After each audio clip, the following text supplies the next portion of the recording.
Allow the children it's okay. Off your mind, it's okay. Off your mind, like me. Chai! Now wow, people wey suppose talk truth to power don't off mind. And if we talk, now 500,000 they go summer us, call them hate speech. But fear not, Maiyegun don't come. Ingo torchlight every corner, nooks and cranny of all these bad people where they spoil our country.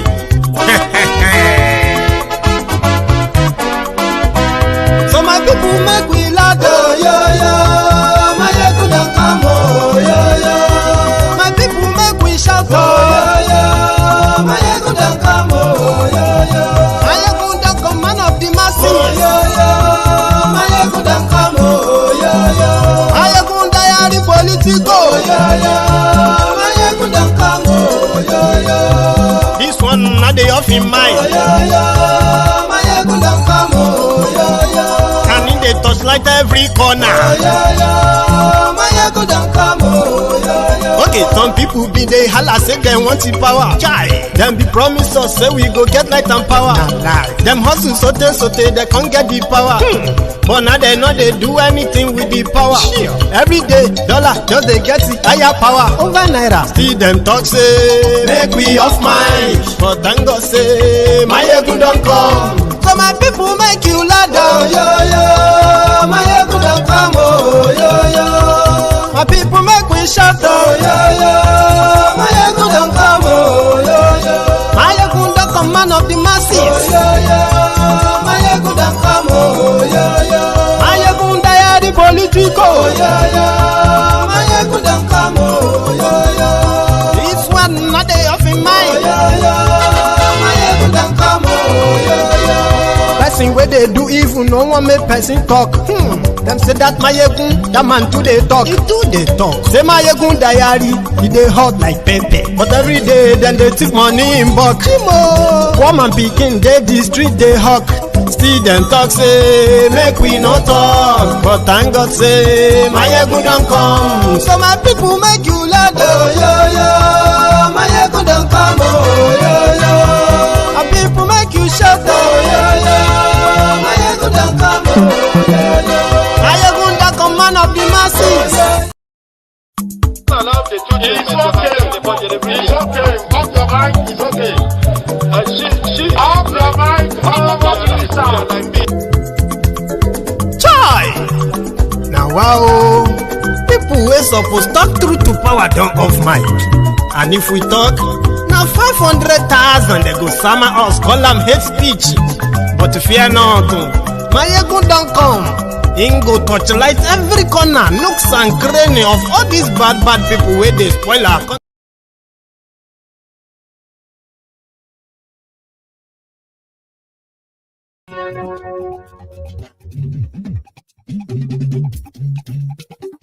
Hello there. Maiyegun làwa mọ̀, làmọ̀ tó dodo.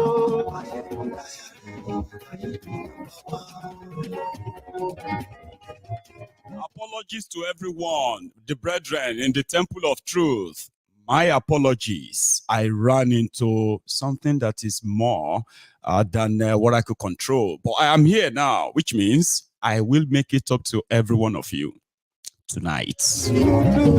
Share this broadcast, please. I know you have possibly read the caption and the description. And if you haven't, please do read the caption of the broadcast, the description, share it. Invite your friends, invite your not so friendly friends, and tell them that Maiyegun today.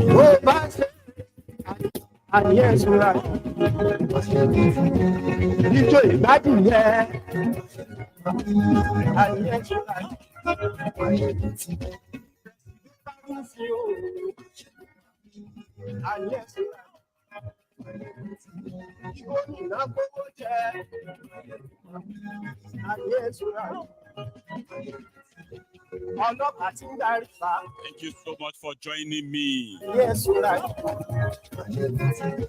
I know a lot of you are currently sort of no longer following the economic, economic war that the APC, Egbekegbe, is unleashing on you, mine is to remind you.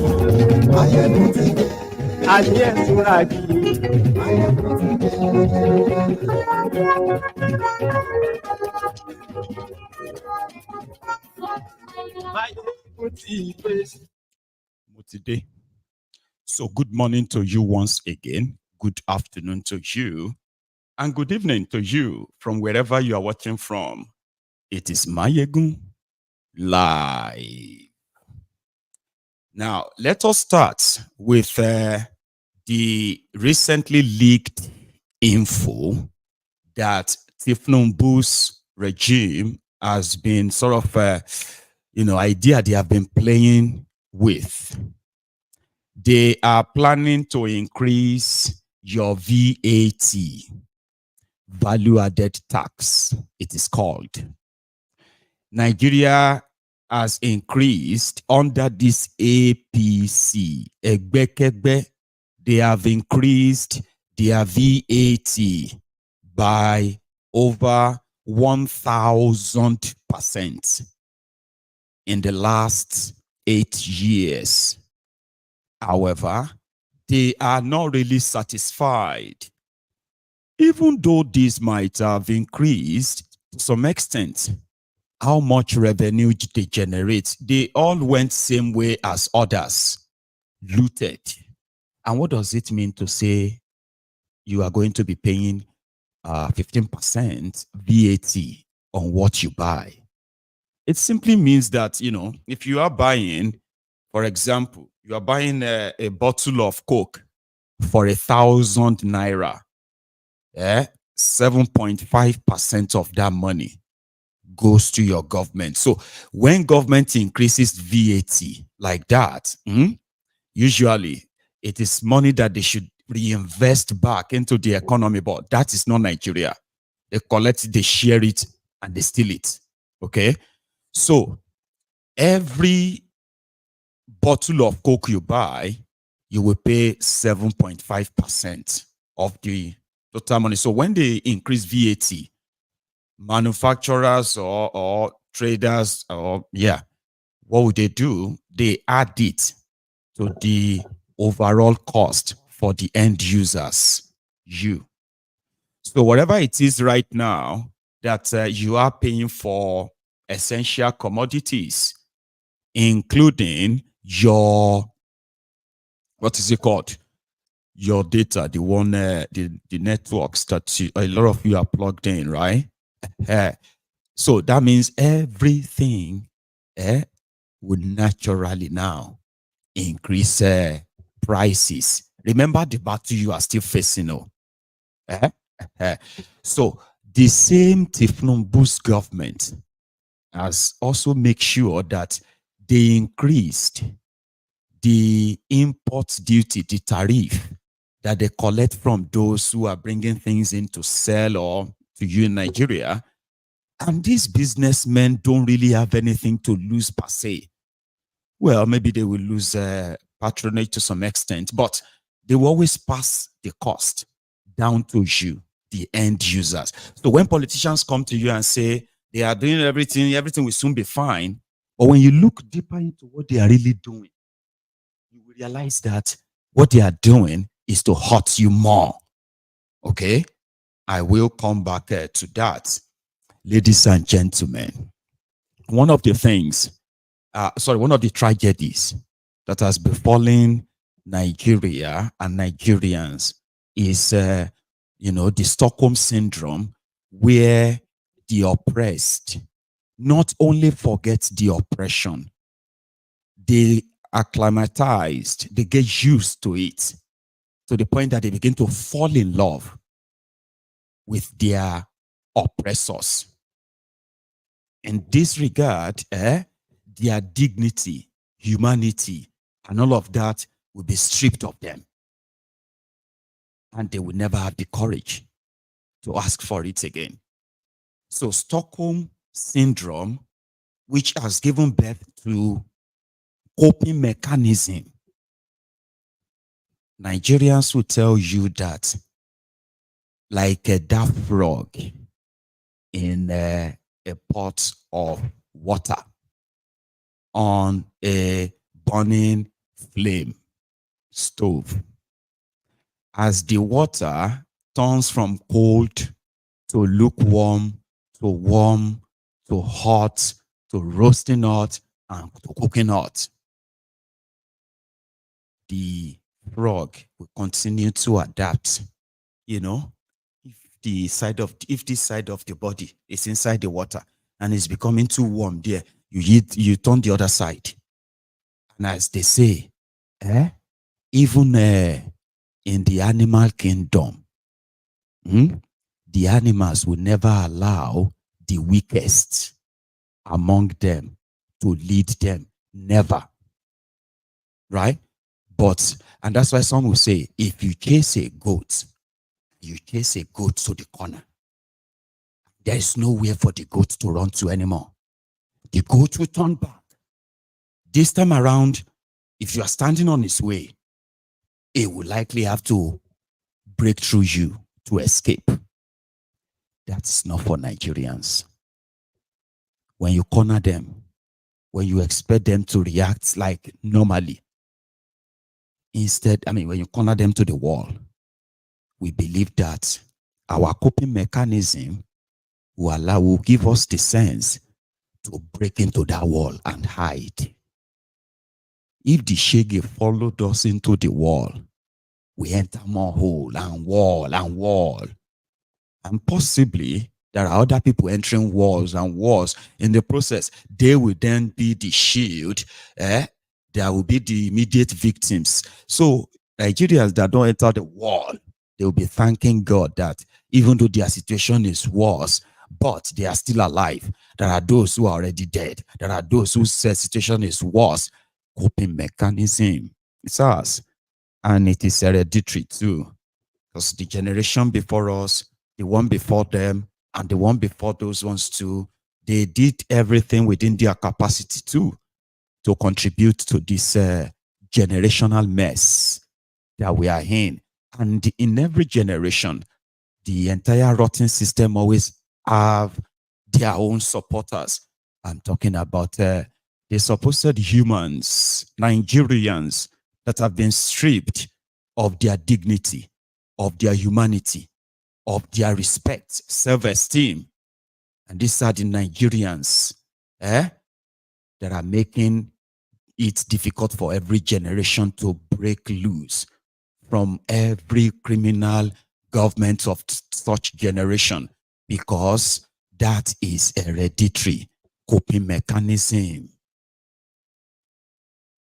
Now let's go to something where the criminals in charge of Nigeria, they have the history of never taking responsibility.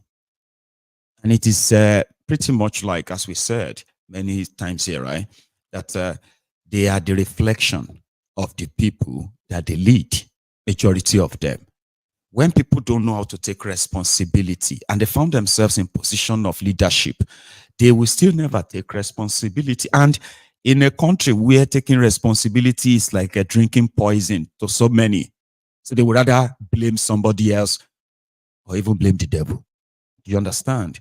Because taking responsibility to some is like drinking poison. No, I can't take responsibility. And these are the characters that will also find themselves in position of authority across the rotten system, Nigeria system. So then when they are caught doing what is so wrong, instead of taking responsibility, they will point fingers.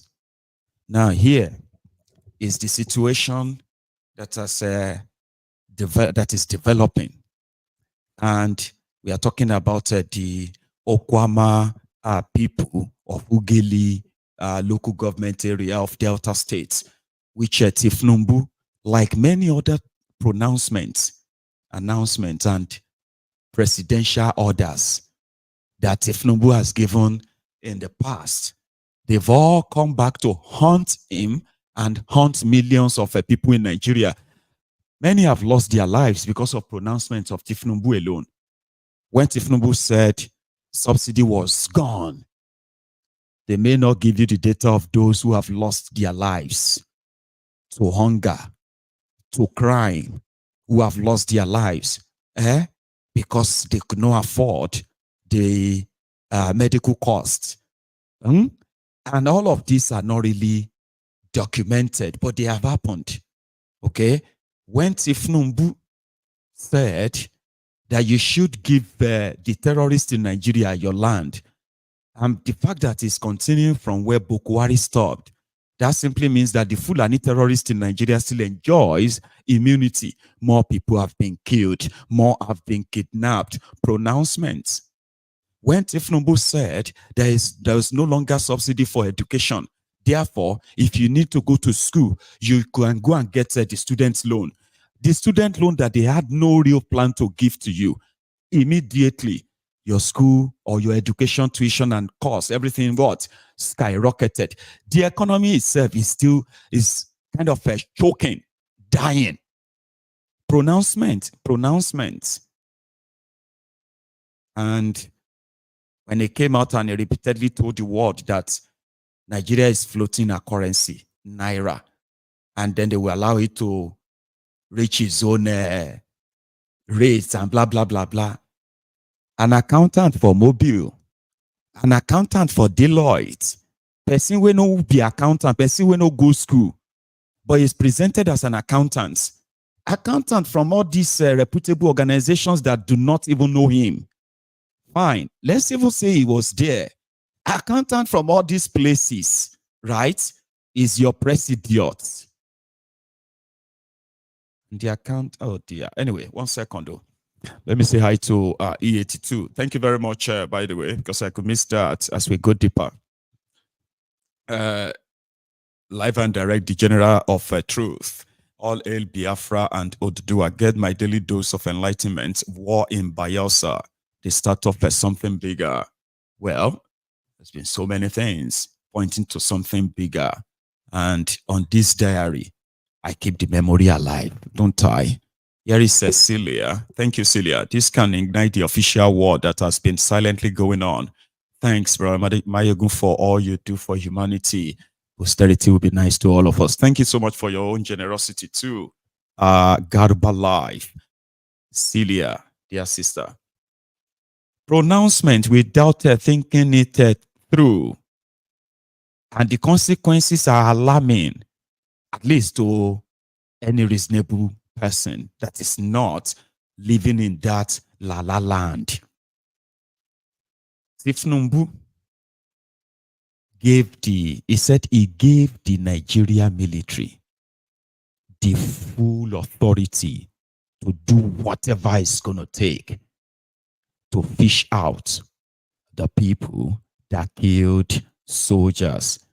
They call them the soldiers slayers.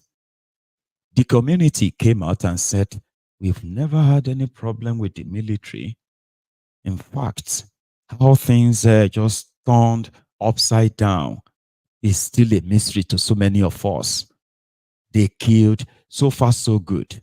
The community they are accused of killing the soldiers, what they have not really told you is that the same community, Okuama, they have lost over 100 people killed by the Nigerian soldiers.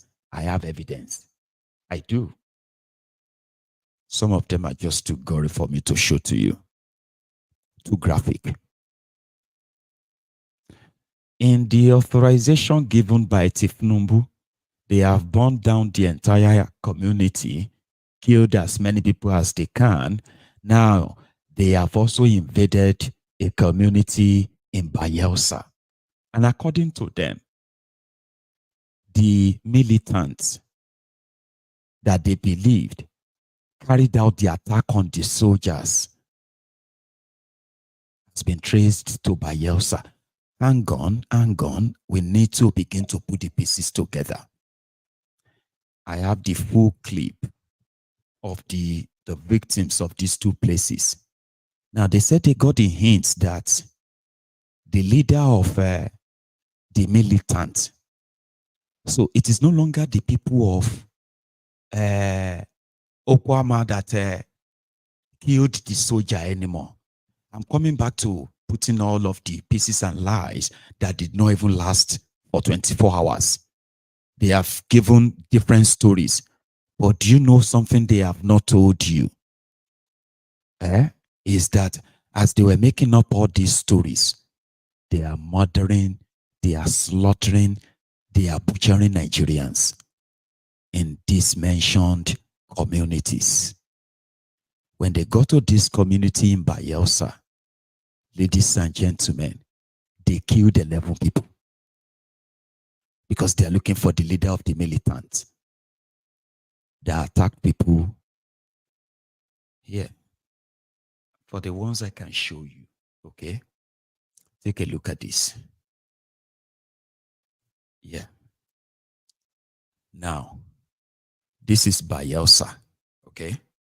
So the story is that they were looking for the leader of the militant or militant group, okay, that killed the soldiers, and they went to this community in Bayelsa, okay, and from what they have told us, Angono, yes. So from what they have told us, they managed to burn 3 properties in this community. And while they were going there, nobody attacked them or anything. No. It was just like you are there in your community or in your city or town, okay? You have no idea what's going on. Maybe you are even following the news of the killing of soldiers in Delta State. And hundreds and hundreds, if not thousands, of kilometers away elsewhere, where people are just having their normal life and all that, but they shot and killed people on the streets. Lifeless bodies of people lying on the street where you saw, you see the picture I show you there, that's the most I can show you. I can't really show you other graphic pictures. They are like gory. Women, children. For those who escaped and ran into the forest, take a look at them. These are those who managed to escape. They have no idea why soldiers were shooting at them. They had no clue. But for those who could easily run into the forest,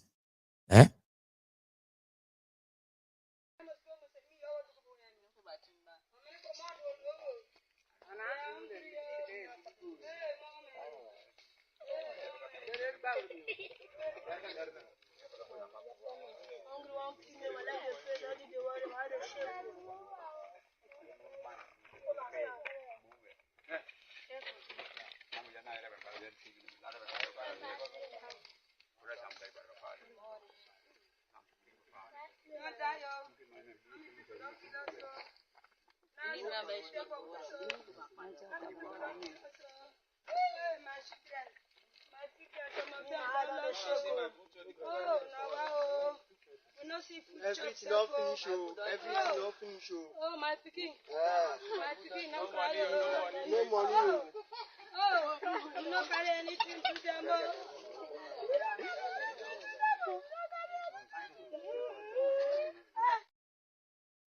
women and children. Latu Haruna, thank you for your super chat as well. So let's move on. Yes, those are women. And the people who came to kill them, they have no clue until they were told that, oh, it is because of the soldiers killed in Okuama. So the militant leader linked to it is in Bayelsa. They know where he lives, Abi. Their intelligence and where their intelligence said he stays. But it is Nigeria. Soldiers moved into a community in the state of a former president, and they slaughtered 11 people, including women and children, on the streets. And they left all the bodies on the streets. Yes, they did. Now let's go back to Okuama. According to the report that has been flying around in the last 48 hours, from APC, Egbekebe, from the Abobakus, the Ronukus, the Yorubaponus of Lagos, the Aslikas and the rest of their jihadist colleagues from the Sharia North, asking the entire community to be wiped off. Wipe them out, all of them, kill all of them. They did not know that before the Nigerian army announced that 16 of their soldiers have been killed, Nigerian soldiers have been going back and forth. And killing as many people as possible for like 2-3 days. To the point that the people they are claiming killed their soldiers, Baba, they have gotten to a stage where majority of them are now living in the forest. They didn't tell you. I know they didn't show you or tell you this. Take a look at Nigerian soldiers looking from far what they have done in Okuama, making a video of it.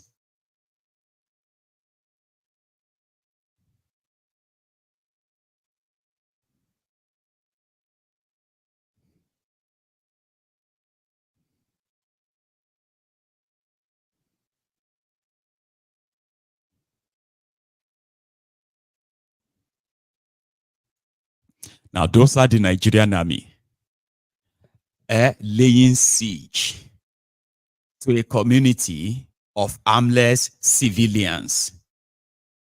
And from their own mouth, I want you to listen to this.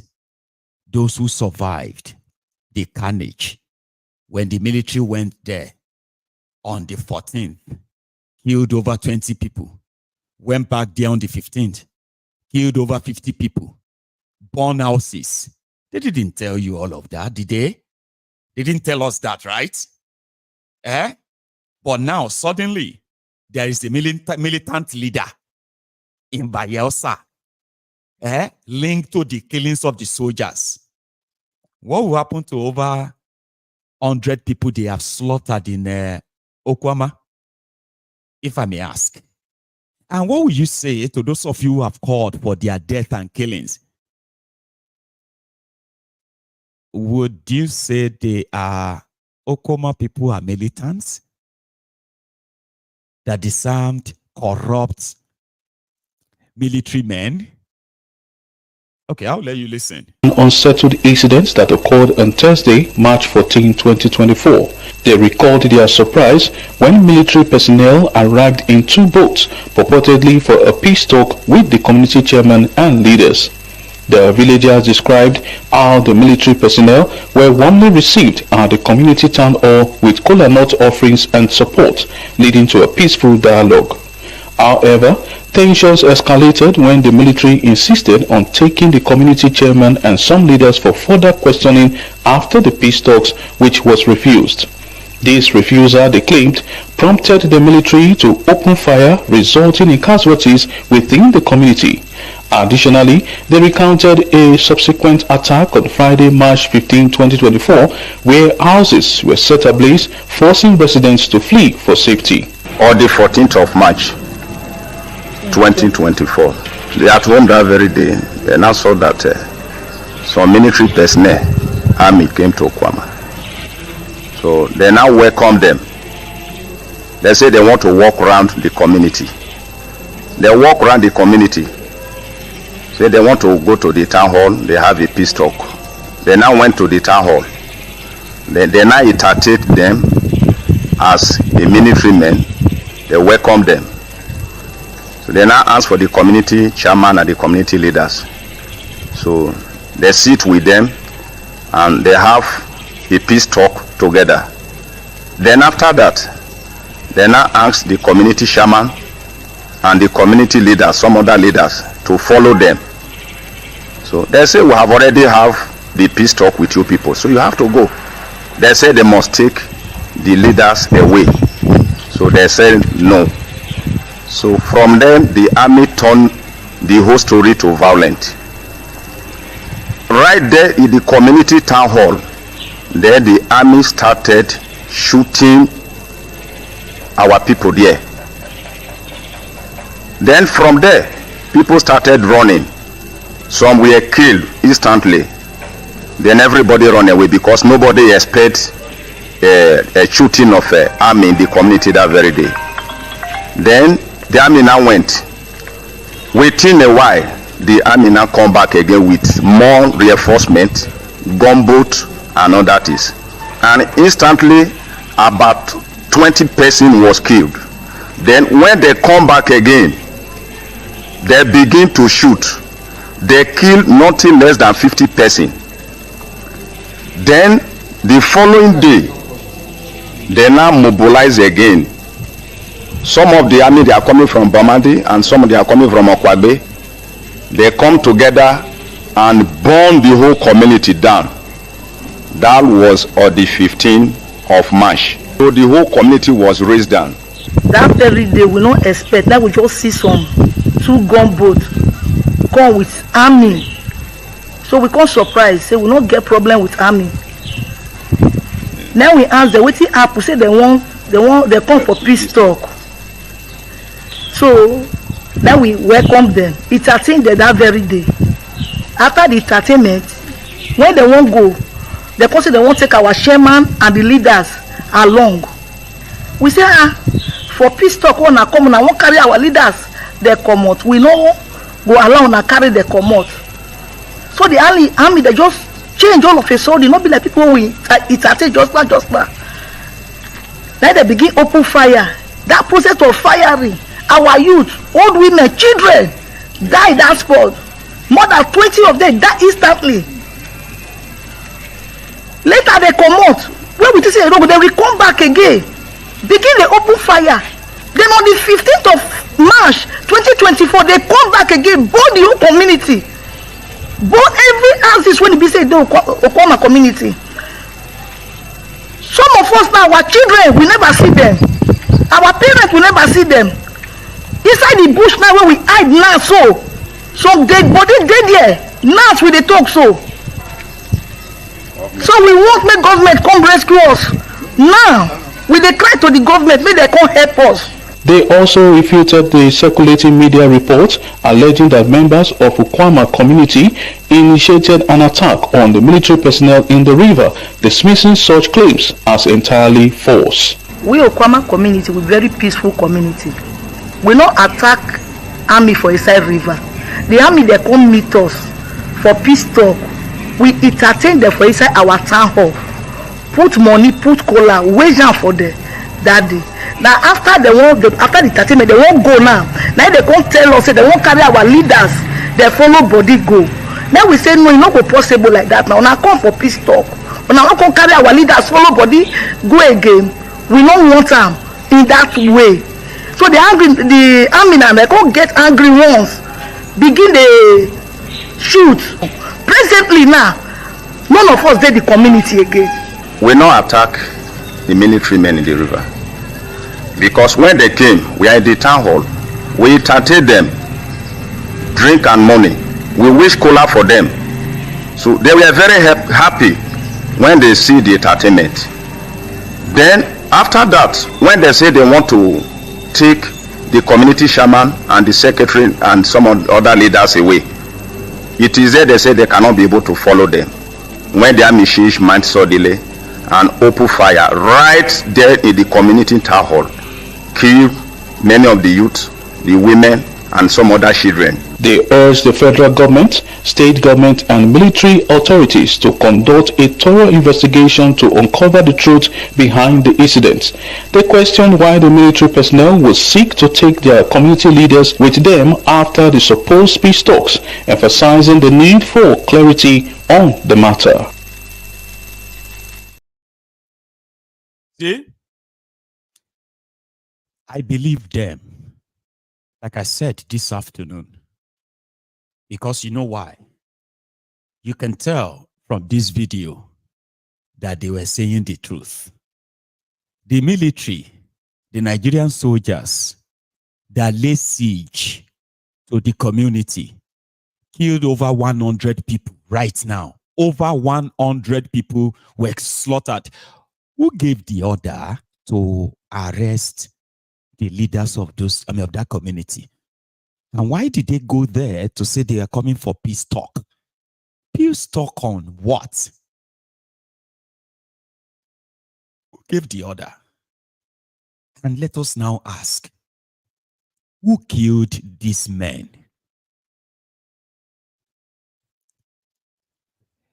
Would you believe that the people of Okuama overpowered the military that brought in 2 gunboats? They didn't just bring boats, gunboats, something like this.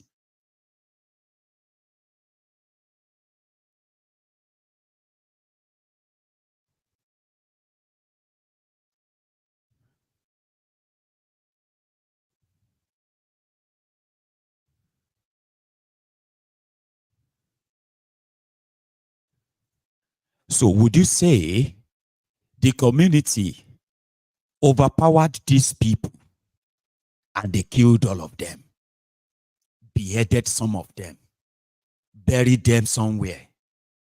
Who are these people really fighting in Okuama? What happened to the crude oil that is being smuggled through Okuama rivers? Who are those operating the bunkering and oil smuggling in that axis? Why do they really think clearing and burning down the entire Okuama and chasing them out of that place will make it more easier? Who are these guys working for? These are the questions, oh. Questions that a lot of people knows that you may never get answers. What is the link between Bayelsa militants and the soldiers who went for peace talk in Okuama days ago? Why did they not let us know that these soldiers have been killed as far back as the 12th of this month, and this did not happen 2 days ago? See, these are questions, though. Like, you know me now, I'm very inquisitive. I'm very inquisitive, and it's a good thing, because when you ask questions, sometimes from asking questions, it's called probing, everything will begin to become clearer and say, oh, okay, this one doesn't make any sense, or that didn't make any sense. So the truth about the killings and the cover-up of that killings that took place in Okuama, Okoloba, as well as other communities that have been linked to this, unfortunately, you will never know the truth. And they will never open their mouth and say the truth. As for the people, they are always the collateral damage. Collateral damages. See? The communities will bury their dead. And then those who survive will wait for another time when they will become a target again in a contraption. I saw a video of exploding, fuel tanks, like tank farms, set ablaze by the military. They went straight to another community in Bayelsa, another state, killed 11 people. And then they came out and said, because they have been given the marching order until they get everyone they believe killed those soldiers. Because that's what they will tell you. The soldiers were killed by who? By the people of Okuama. Which people? With what?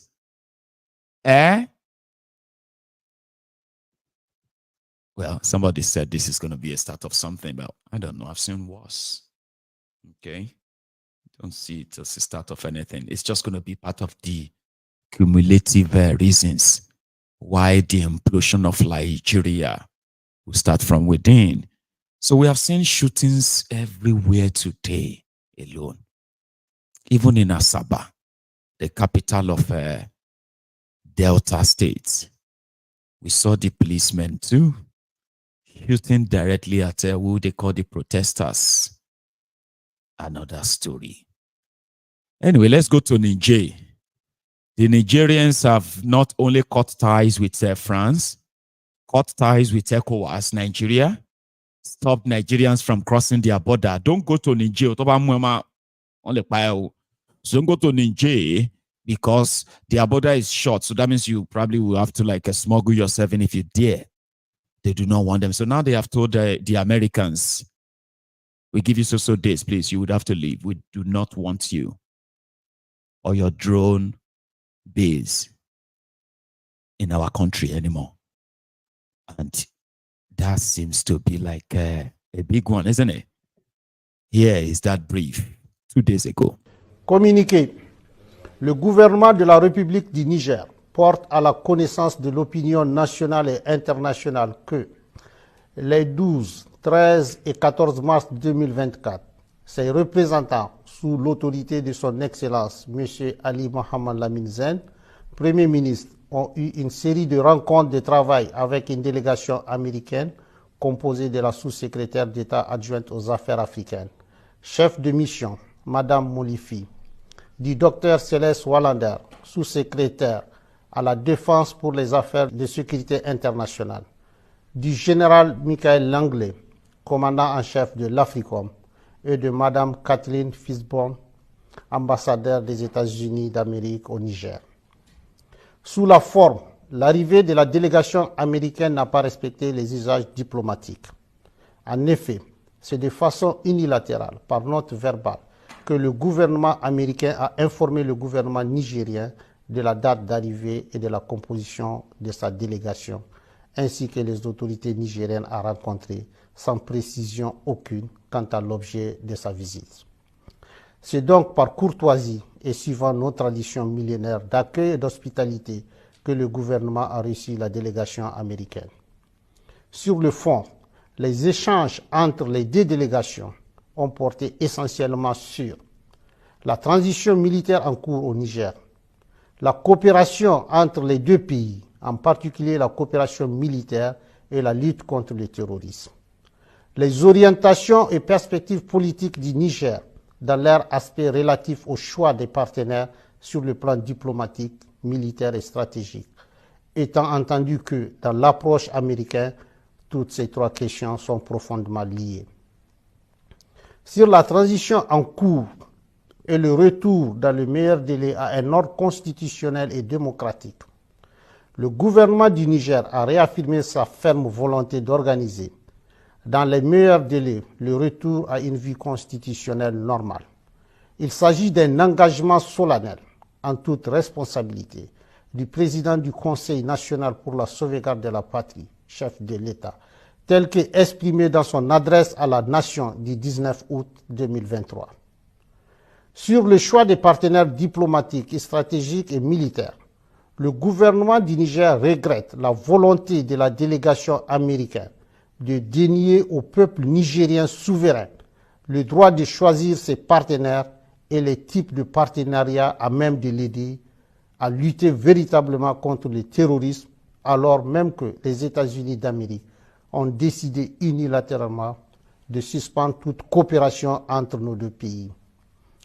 Aussi, le gouvernement du Niger dénonce-t-il avec force l'attitude condescendante assortie de la menace de représailles de la part de la chef de la délégation américaine vis-à-vis du gouvernement et du peuple nigérien.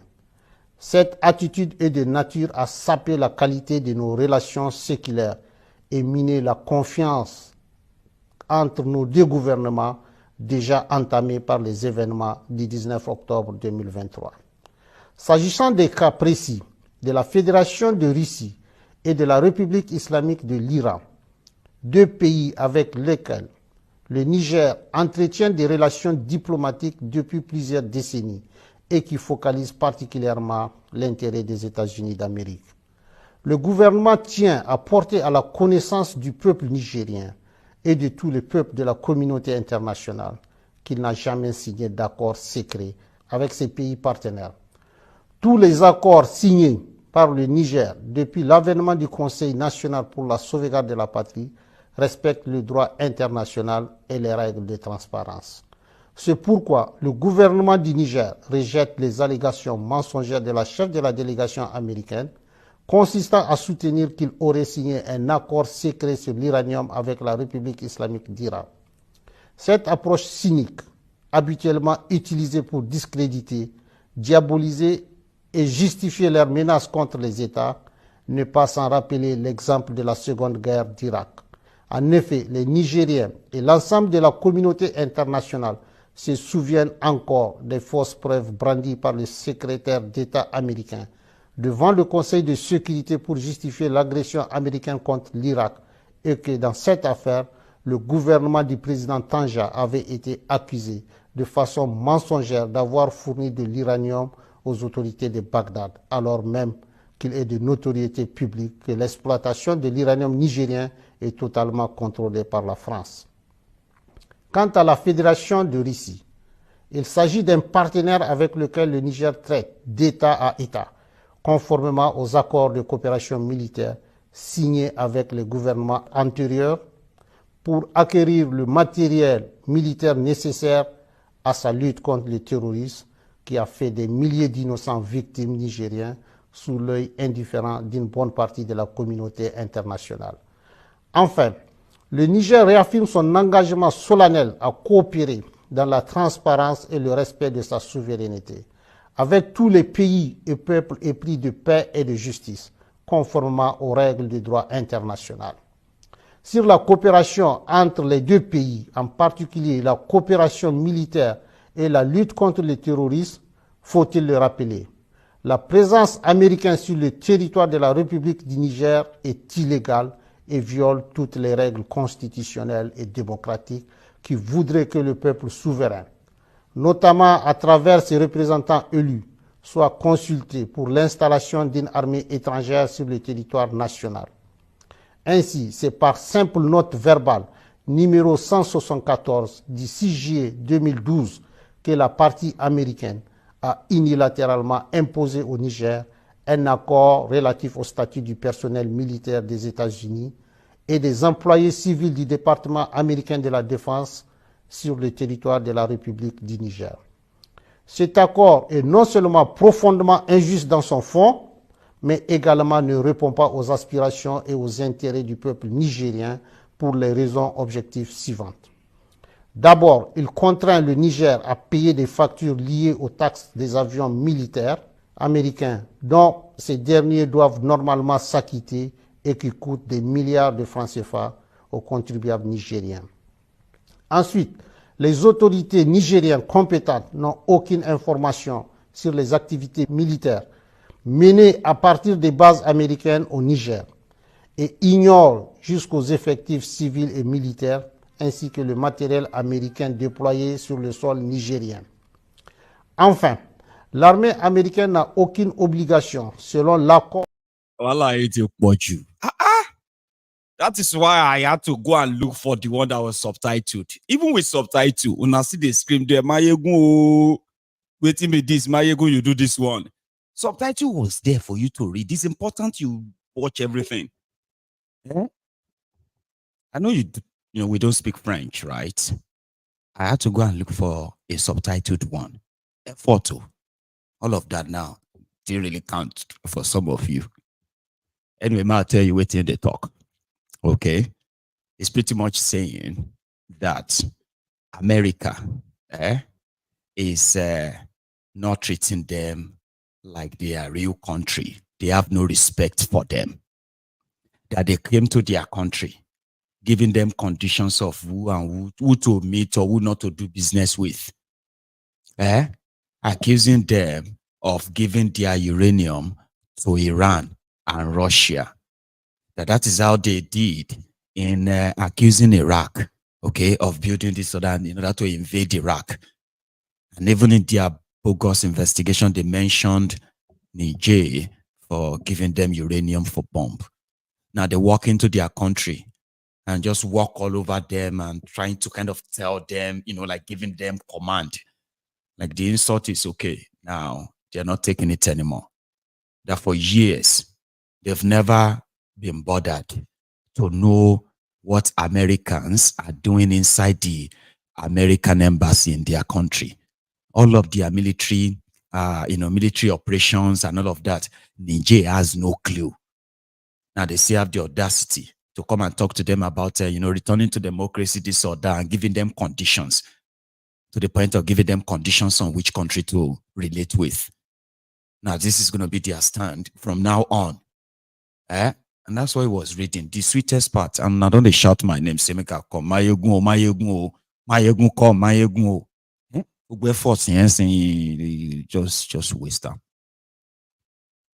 Well, I actually saw those of you who are admiring the guy. Oh, I must say soldier. This is the real soldier. Look at the soldier. I know what you are doing. But do you want me to actually advise you in everything you are wishing on Nigeria? Break it up. And all of that stuff. Other things that every one of you wish on Nigeria. The one we be say, no suppose wish on yourselves. It's military. If you are not ready. All of now we be say you are activists. Now they do activists. Hello, ladies and gentlemen. We are here now. We are gathering. We are here to show government of our disagreement. They say, what's that? Why is everybody running? They say, police are coming. Police are coming. Hey, police are coming.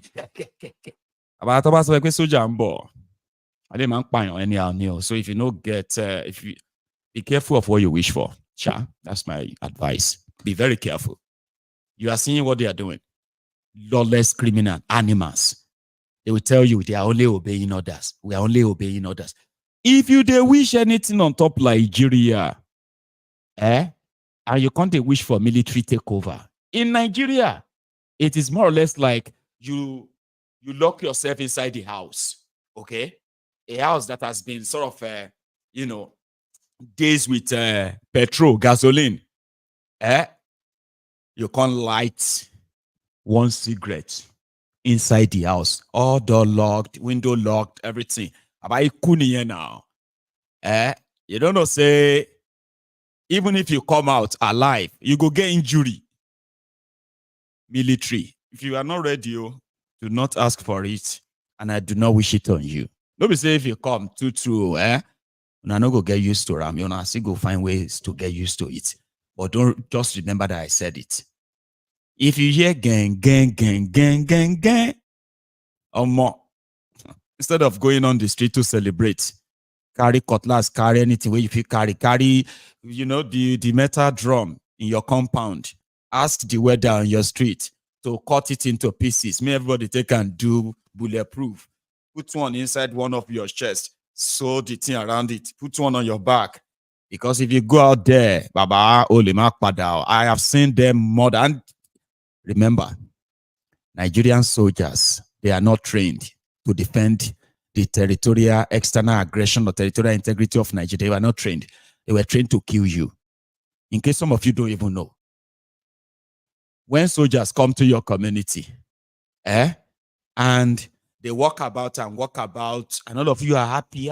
Thank you, soldier, for coming. Thank you. Yeah, all of that. So you have no idea that they feel like they are doing you a great favor. Because to them, they could just have killed you. Please don't wish it on yourselves. Please. If there's anything at all, instead of military to take over Nigeria, may Nigeria break up. Some of you, want to go. No go. From there, you malomache, l'appel au pot, le tuer, and all of that. Nito go new. They ask you, see, you are from Nigeria. I said, no, Nigeria, like Togo and all of that. I'm even going to need to do something about my French anyway. I'm so horrible. That's never funny. But that is what could happen. Their terror is not different from that of the terrorists that you have witnessed or you have been hearing about. When their soldier comes around, they leave sorrows, tears, and blood. Their regular trademark. Their their regular trademark. They leave sorrow, tears, and blood. Their regular trademark. Sorrows, tears, and blood. Their regular trademarks. There is nothing called human rights. Even though this charm, fake democracy itself, is bloody. Well, you will get to understand the difference between a file and Fali. Fali is a girl. File is a file. Trust me, there are difference, far real difference, right? So instead of wishing for the military to take over Nigeria, join us. Join us. We are the good people, the good ones that knows that except you chart a new path. Now only mad people, they do same thing again and again, can't they expect different results? Are you mad? No, I know. Of course, I know you are not mad. You can't be mad and be watching Maiyegun. Even if you are mad before watching Maiyegun, you are likely going to get a cure. Ask others. I've cured people here of the Buhari titis new, or the new one, the bad idiot, the bad start. But it is called. We're working on that anyway. Well, there are Buhari idiots here. They will tell you, I'm a Buhari Dean, Maiyegun. Thank you for your great work. Thank you for helping me. I said, you're welcome. You're welcome. Melo. Of any bala. The only thing you owe is to sit down and receive it. Are you with me? So we've seen that. So don't ever, instead of you wishing for military, another fellow Nigerian, please join us. You are more useful alive than the zombieism that you have been forced into in Nigeria. So don't admire that guy and wish them on yourself. Those ones claim to be revolutionaries. There are people who have seen the fact that they have not shown the thievery that they chased away. There are people who are seeing them. They can see that they are trying to get themselves off, to cut themselves off all of the imperialists from one slave master to another. You know that kind of thing where they say, fish where you they fry. Can't jump out of the burning this thing, can't jump inside fire. And you quickly just tap it out and say, hey. Because nobody say you love the fish. But because if the fish burn, it's a waste. So Niger running away from their colonial masters and their fellow imperialists, and they are hopping on the Russians' orphanage, which has now been carrying majority of them, promising them military backing. And according to them, this seems to be the first time they're actually having a real deal, the ones that they are part of. And they are not letting go. There are people who are seeing prospects. They are seeing the chances that even if they have to suffer now, there is a chance that they will benefit, because there's nothing worse than you depending on another country for your electricity. And because your colonial master says you are misbehaving, they should cut off your electricity. They did. You are misbehaving. They should cut off your financial system. And they did. And yet, there is no single sort of a protest in Nigeria Republic against these people. So don't compare them. The way is that you have in Nigeria military, majority of them are politicians in the waiting, in case if you don't know. That's why I'm saying don't wish it on yourselves. But I wish you what you wish yourself, because sometimes, man, we worry too much. I will only just remind you of what the consequences can be in this regard. So let's go to something else. This Peter Obi in Kano today, if you don't mind.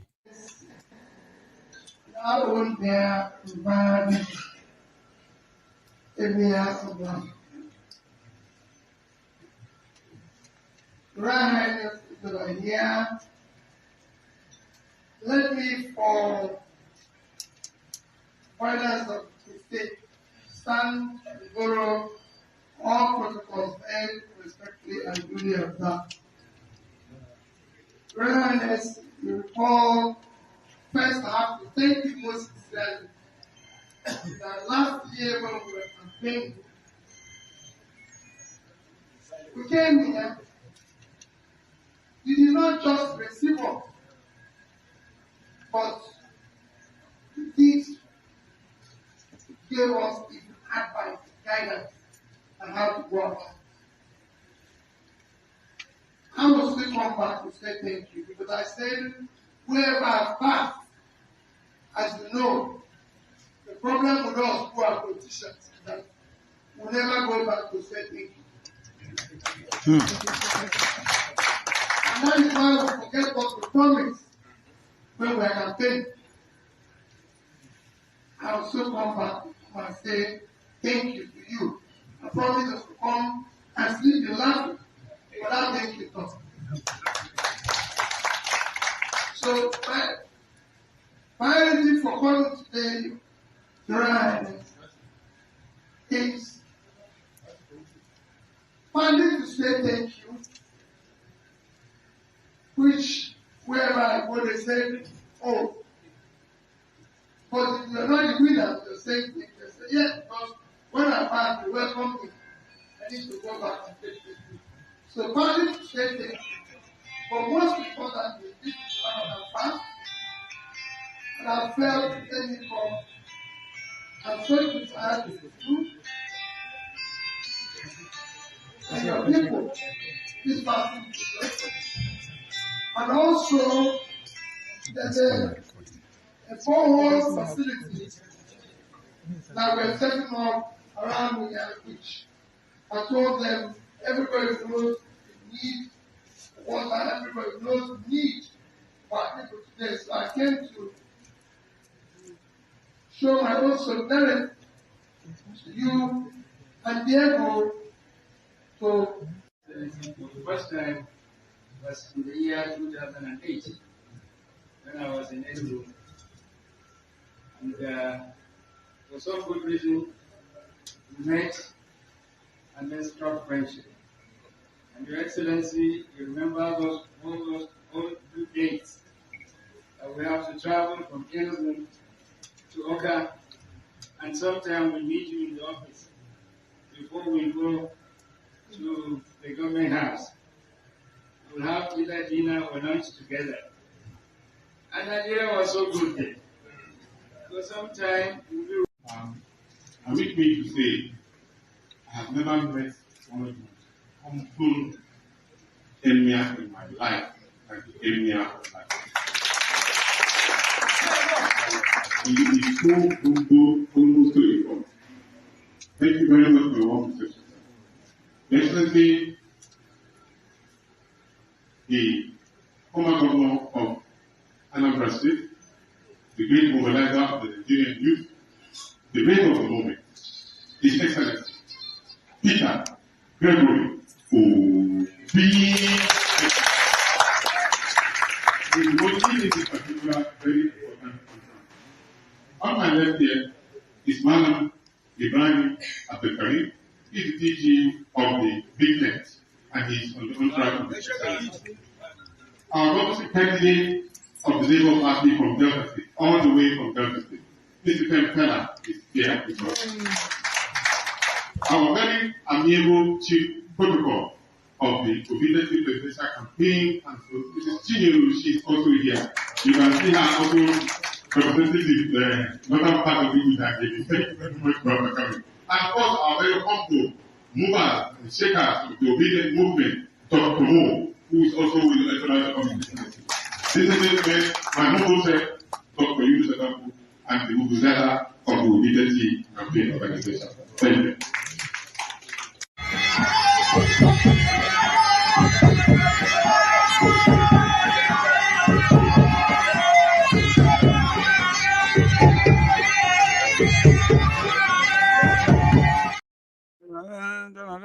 So that was over there, and the reason why I'm showing that, showing you that, is that Ramadan is out there right now, and this is your first Ramadan and first Lent. Lent. It's called Lent. So that Christian fasting. You know that the Christians have been fasting for weeks now. Yeah, Lent, and it's ending next week, is it? I think it's next week. Well, Ramadan started last week. And some people are like, how is it going? Your first Lent and Ramadan under Tifnumbu. How? Like, going well. Okay then. Fair enough.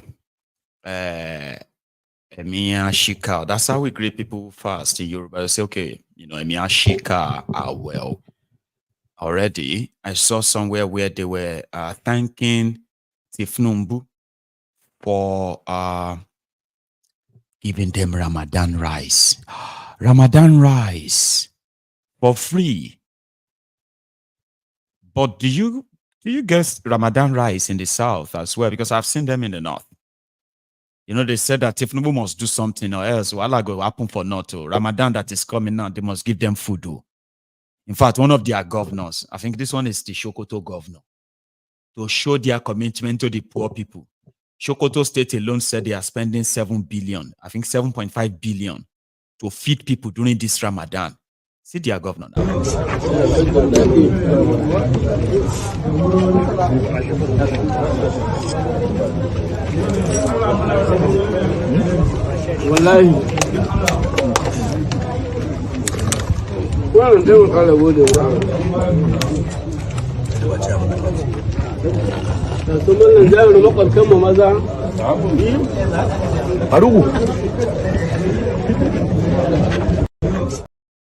Look at me.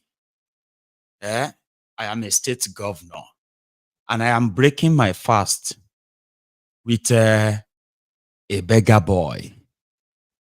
Okay? Because in front of Allah, we are all equal. The way they carry one spoon.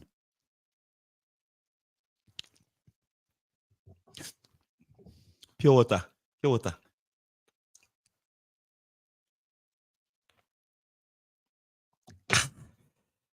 Hey, the lovers of the poor. Even the food where they take 7 billion cook, the governor no fish chop am. Well, you are lucky that in northern Nigeria, it's not the same in the south, okay? In the south, the least you can get is 25% off the government rice. Nino Ramadan, you know, Amalura wa pasibeni. Hello.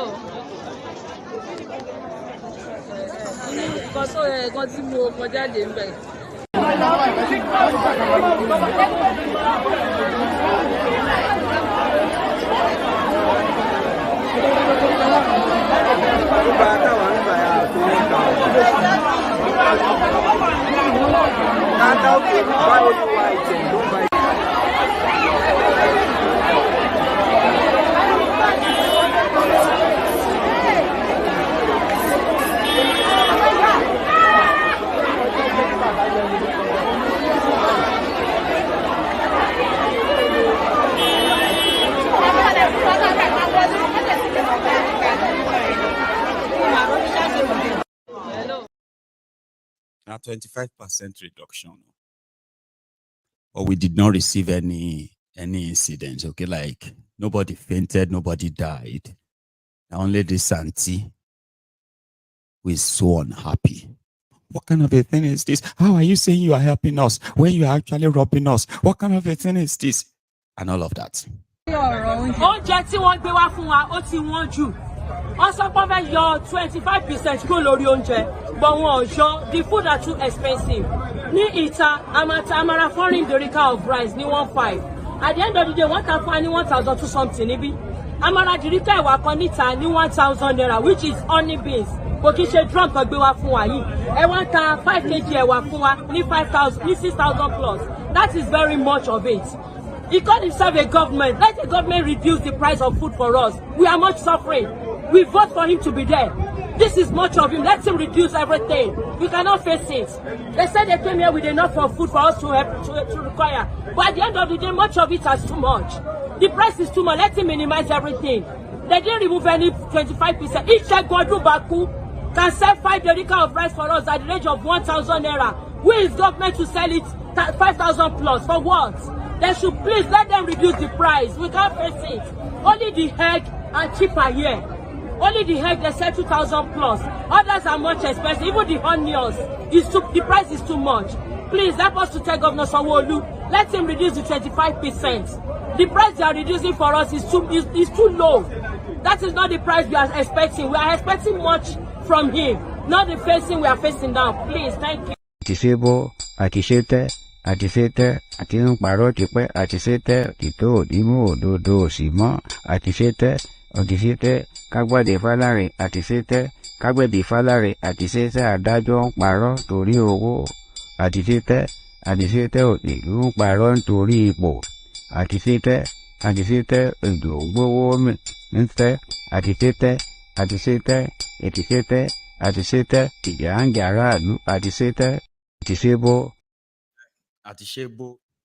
Governor Sanwo-Olu, please, reduce the 25%, because this one is not good, They voted for you, and there is hunger in the land. All of you that are converting your hunger to fasting, you are wasting your time. What you are doing is just, I don't know if that is even healthy. You know, fasting is actually really good. Yeah, fasting is good. It's healthy. But there is no reward or anything. I know a lot of you that are today claiming you are fasting. Meanwhile, now hunger, you they convert. And during that time, you are busy telling God to change your story. God, you must change my story. I have been fasting for the past 15 days. I have been there doing this or that. Baba, your prayer, see, that's another problem, right? A lot of you actually believes that God is a magician. You are living in a country where the entire system has been rigged against you. Hunger day. When I was growing up, they would say, my mom would be like, if they ask my mom that,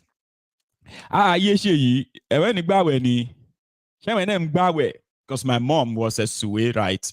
As a Muslim, right? Suwe Bat. So somebody would just throw it at her and say, are you not going to be fasting? And she would be like, he's like me, it's tiny, like that. All right? Now she would be like, fasting don't meet fasting already.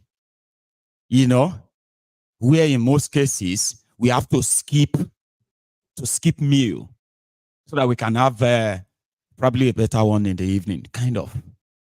It was really tough. They call it humble beginning, but poverty, Yahweh they gone. You know, and poverty taught me how to use the red, palm oil to take and eat bread. Have you tried it? Oh no, you haven't. Or maybe it's not poverty because I could afford bread. Now all the other things that follow bread I couldn't possibly afford in most times. So I just use oil. If you can't fry the oil, fry the oil, right? As the oil is bubbling, like, open your bread in the middle. Come pour the oil, that hot oil, pour them inside that bread. Press them together. Yay. Hey, anyway, they say na humble beginning. Baba na bobo. Because you got to humble in poverty. Because poverty itself go humble you. Now in both country make and look sound sexy. They make poverty sound sexy. So he had an humble beginning. Here you get. So there are some of you where we say you are having humbled life right now. I don't want to say poverty like that. Here you get. You now can't convert hunger way down the wire you. Can't they convert them to Ramadan? You can't ask God to listen to you and call on Wala Orui. God, look at this midnight. And you have to, because I have already starved. I am hungry for you, God. So if nothing can happen, you can't say at the God. We don't even know what's in. Here you get, because you are doing it wrong. you are doing it wrong. All right. So if you want to fast, fast. If you are hungry, that's the one I don't know if it is healthy, okay? But for those who are really fasting, ask them. They feel more healthier, honestly.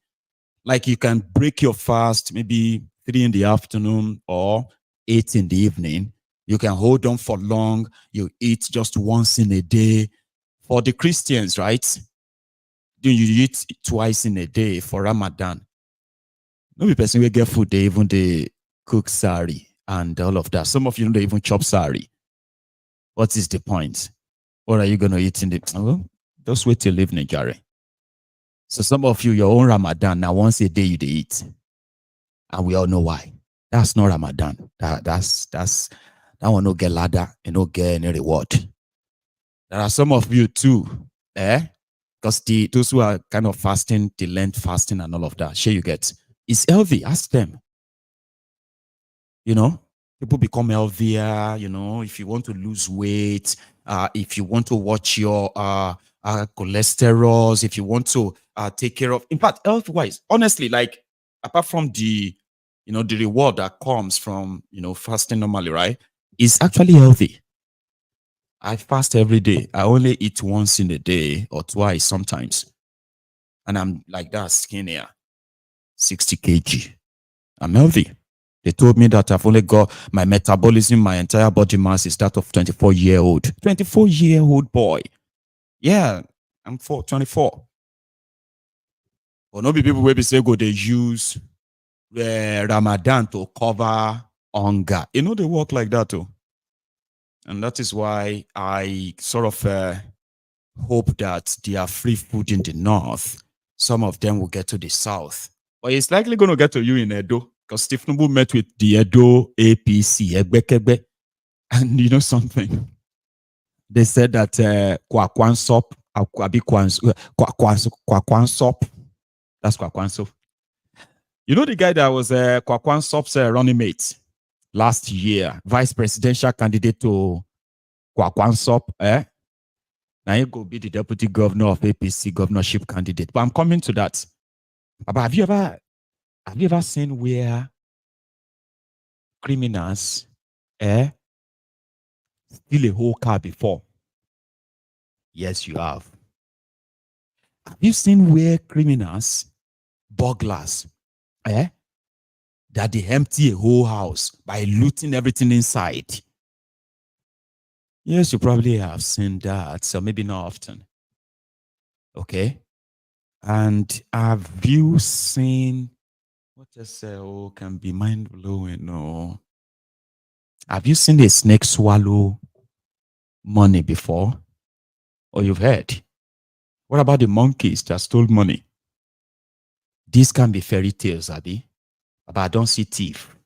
Where thief coaches on the train track in Nigeria to be sold as scrap.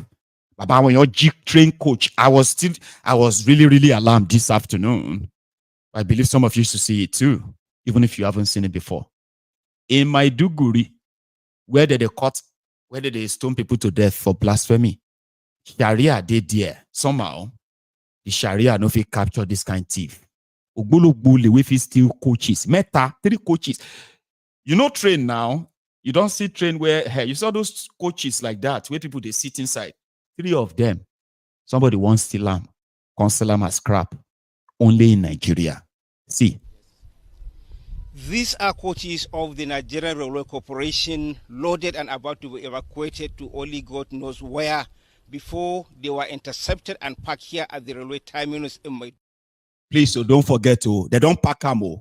They don't carry them, come out for where they abandoned. They don't put them on top trailer before they got intercepted. The deal was already out in law. Which kind criminality go get somebody? We go get mind. What am I even saying? Did they not sell a single airport for $242 million to a bank in Brazil? Yeah, a Nigerian sold the airport that doesn't exist for $242 million. Yes, $242 million to a bank in Brazil. And that was the end of that bank. Watch. These are coaches of the Nigerian Railway Corporation, loaded and about to be evacuated to only God knows where before they were intercepted and parked here at the railway terminus in Maiduguri. There are a lot of questions begging for answer in respect to this attempted evacuation of these coaches. Such information are not readily available at press time, but we are going ahead to find out from the authorities concerned. Here at the Borno State Police Command, the Commissioner in charge has confirmed to NTA News that 6 persons are currently under police custody in connection with that theft attempt, which followed a tip-off by good Samaritans from around the area where the incident happened. He further confirmed to us that the arrest rhymes with the executive order signed by the Borno State Governor prohibiting all metal scavenging in Borno State. There was a distress call received from railway quarters. Loader trailers were sighted at railway terminus in Maiduguri, evacuating and loading properties belonging to Nigerian Railway Corporation. The properties include 3 coaches. On the receipt of that information, the Divisional Police Officer, ITE, mobilized his men to behind railway quarters. And there and then, one Aliyu Menasara was arrested. The said Aliyu Menasara claimed that he is the director, Northeast District, headquartered in Bauchi, that he has been assigned by the MD of Nigerian Railway Corporation to come and evacuate the coaches to Plateau State, where, according to him, from his claim, that the Railway Corporation wanted to hand it over to Plateau State government to initiate intra-railway transport within Jos Metropolis. But the suspect has no identity to certify his claim that is actually the district manager of Northeast District, Bauchi. The police commissioner further confirmed that the principal suspect is currently at large and applauded the proactive response of the residents and pleaded for more vigilance to ease and enhance security in the state. In Maiduguri, Maijama Adamu. Maijama, thank you, Jerry. Maijama for NTA. At least that's what you are paying for. That's the station. The station that Layamo collected $500 million to turn to CNN. Have you forgotten that? Layamo wrote a budget. And in that budget, they needed to borrow $500 million so that NTA Nigeria can be competing with, channels like CNN, Al Jazeera, and all of that. Unfortunately, it is still pretty much like, what do you call it? Bini Galaxy. When I don't see that Galaxy, Bini, it's better than NTA. However, we'll move on. So, people in Benin, Edo, they said that they have sealed your case, and Edo is not Lagos. Edo is not Lagos. You might actually have something to deal with. As Tinubu welcomed the delegation of Edo APC inside the asshole rock today, and he handed them, he handed this guy the flag, and then I heard, here, maybe not, because na pastor, I just seen now that na pastor be Kwakwansop's running mate that time, that one where they perform magic on screen, right? Don't worry, Miss Yerox, I will play you Atishete very soon. But I hope a lot of you won't be annoyed, okay? I want you to watch this. This is Tinubu with the people of Edo. And Edo people, gather here. This is Tinubu's message for you. Members of National Working Committee, the leadership of Edo State, let me give special recognition to Adam Oshiomhole and many of you leaders. here present, good afternoon. May God Almighty grant our prayers and give our party the victory.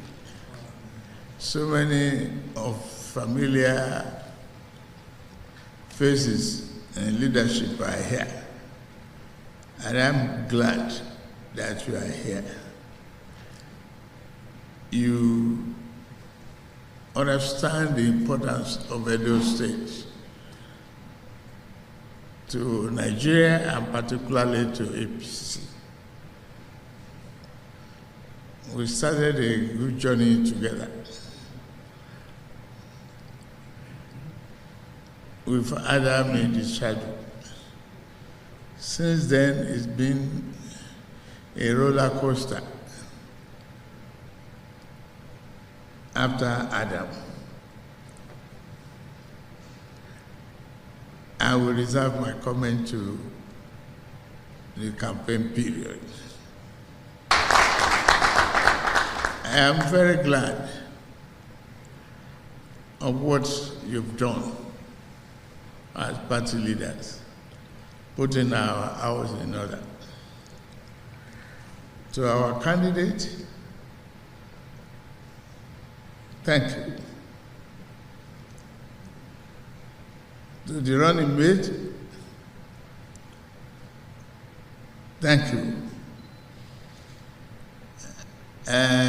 You are not the first set of people in history to have done this. But you are sitting with a man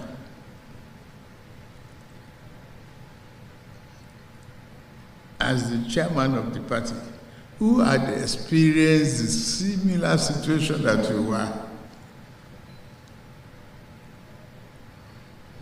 He ran with Kokosia and Kano against one another. He had been becoming the running mate, the deputy, for 8 years, then being the governor for 8 years. That made him a veteran navigating the ship of politics. And we are at it. Distinguished Senator and our flag bearer, we are putting you forward to be able to hold the party in trust for us and get a victory for us. The same thing with Honorable, your running mate. You've been described as giant killers, and you work hard with the party leadership to achieve a reputation of defeating those seems impossible. You've won good victories for us.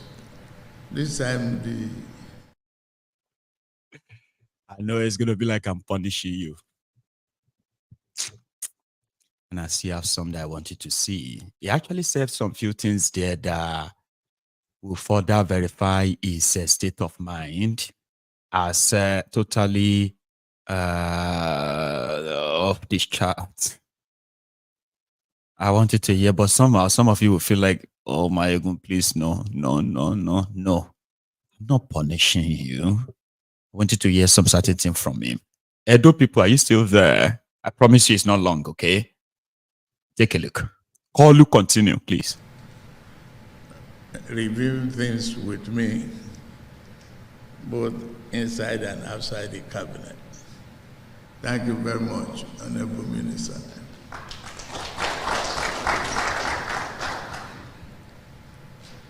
May I ask you,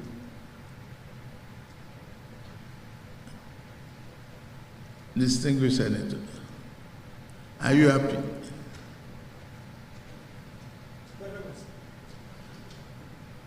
Honorable, are you happy? Okay.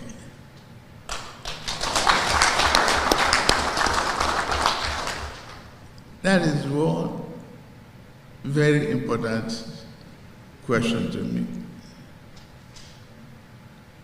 If you are happy, we are happy. Are you determined?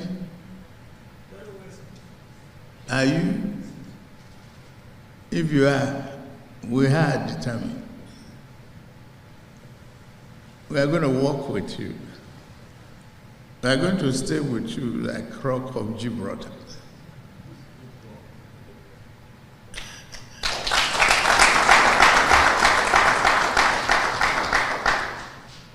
That's all I can show you.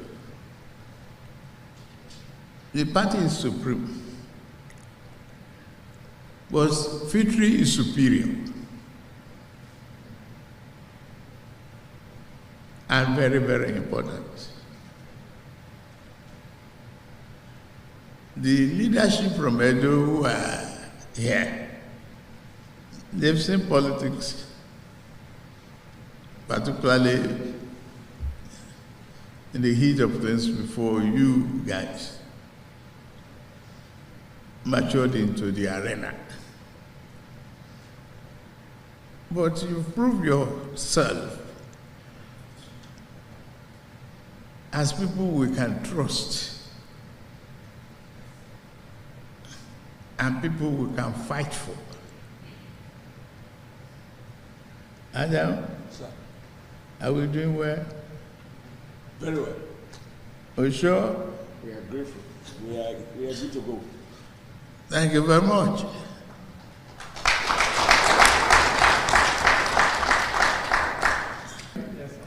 Thank you very much. Can I hear something from any of the ladies?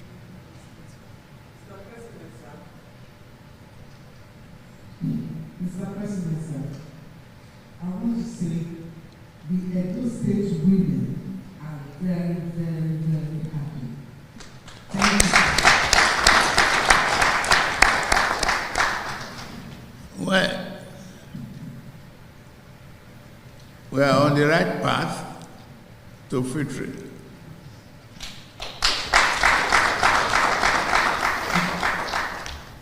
If the woman says, we are good to go, yes, we are good to win.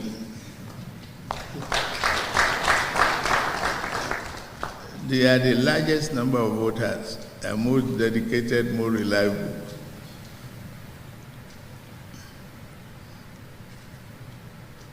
You have to treat them fairly and well.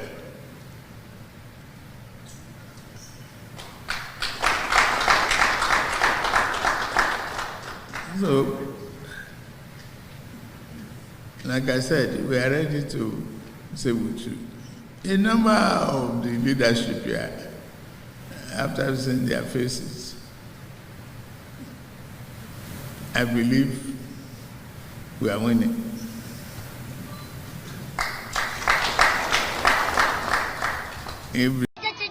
Of our greedy leaders. Oh, thunder, where are you? This is the time you are supposed to strike, so that we eliminate all of them, so that we have peace in our nation. We'll join them in one aeroplane, so that it will crash land in the course of their journey. What's name? So, while you are looking at that, it's the only person that's made that kind of drop a comment that I was looking for was yeah, it's you, my man. See, told you. You are the only one who says, "She na contribute this." On the high table there, you saw Gandola, Pablo Escobar, Oshiomole. They are the leaders. And Tinubu spoke for 10 minutes. And they said nothing other than victories. No, sorry, it's like victory is something for us. We are winning. Senator, are you happy? Senator, are you happy? That means we are winning. Edo State is very important to us, APC. How? Well, I'll leave that to you, the Edo people. Sorry, may I try to do small press up before we sort of go further, and then we'll take calls. Please, let's do 10. 1, 2, 3, 4. 1, 2, 3, 4. 1, 2, 3, 4.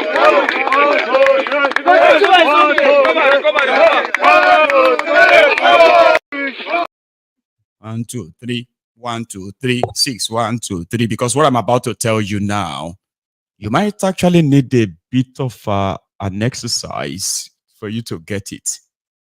You know, like jump up a bit and be like, because, ladies and gentlemen, the drama and the scandal around the budget padding is not really over.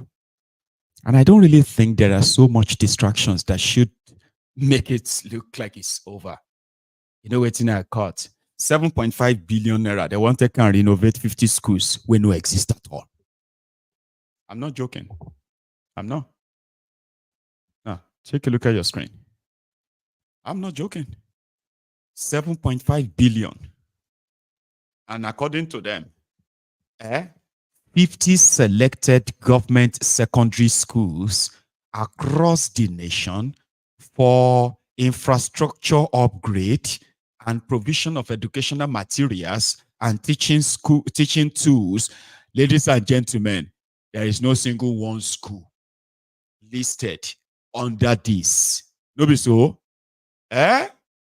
Àtisebo, àtisete, àtisete, àtinúparọ́ tipẹ́, àtisete, tító òdìmú òdodo òsì mọ́, àtisete, òdìsete, kágbádé fálárì, àtisete, kágbẹ̀dì fálárì, àtisete, adájọ́ ń parọ́ torí owó, àtisete, àtisete, òdìlú ń parọ́ nítorí ipò, àtisete, àtisete, èdò gbówó ń tẹ́, àtisete, àtisete, ètisete, àtisete, ìjàǹgà aráàlú, àtisete, àtisebo, àtisete, àtisete, àtinúparọ́ tipẹ́, àtisete, tító òdìmú òdodo òsì mọ́, àtisete, òdìsete, kágbádé fálárì, àtisete, kágbẹ̀dì fálárì, àtisete, adájọ́ ń parọ́ torí owó, àtisete, àtisete òdì.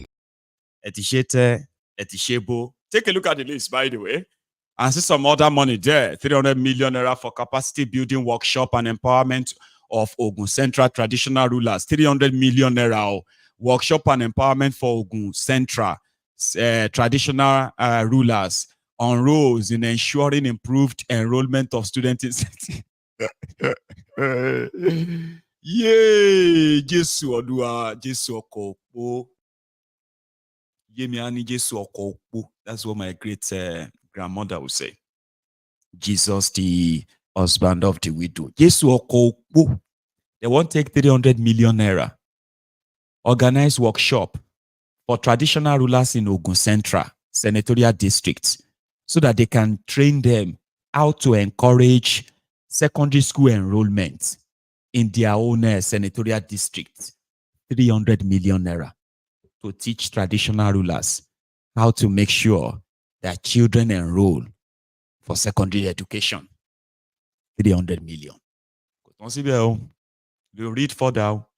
Capacity building training and the empowerment in ICT for selected senior secondary school students in Ilemono, Oyun, local government area of Kwara State, 250 million. I say.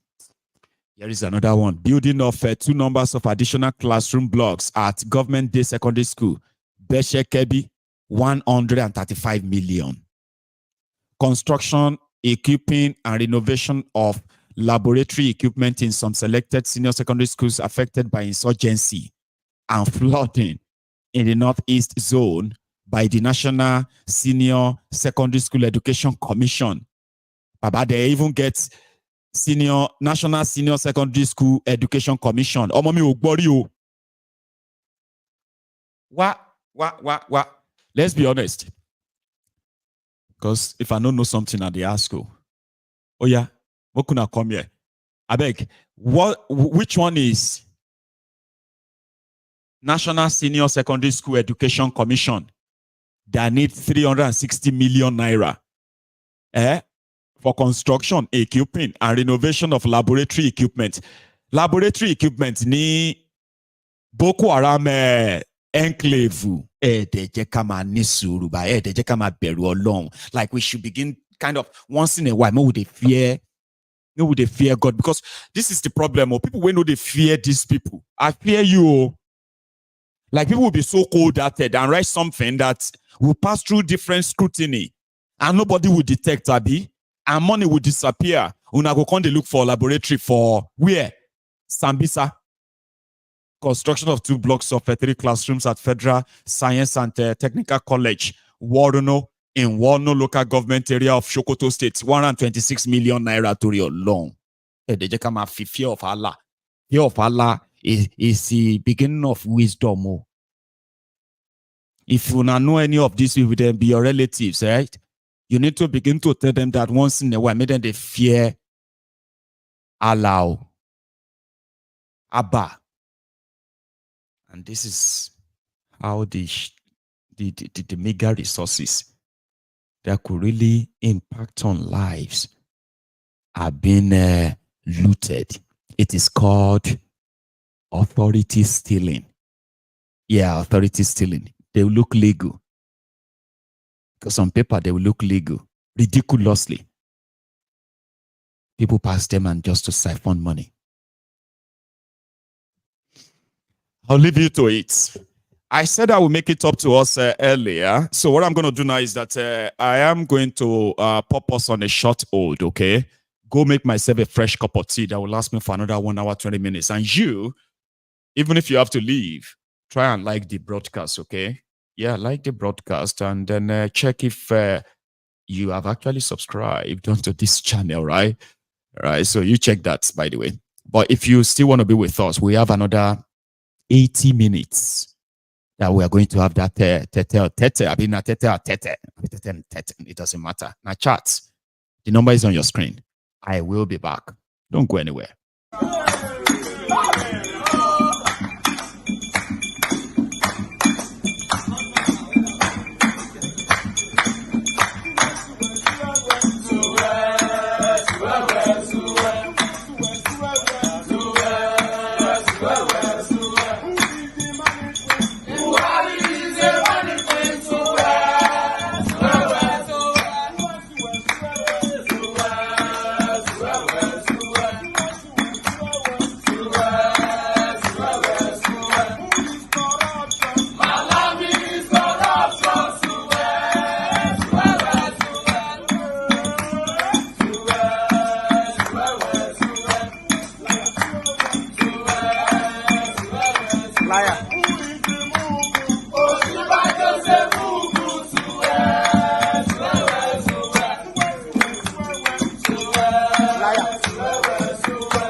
In the time of poverty like this, the economic principle of Yusuf is what everybody should apply in his own lives.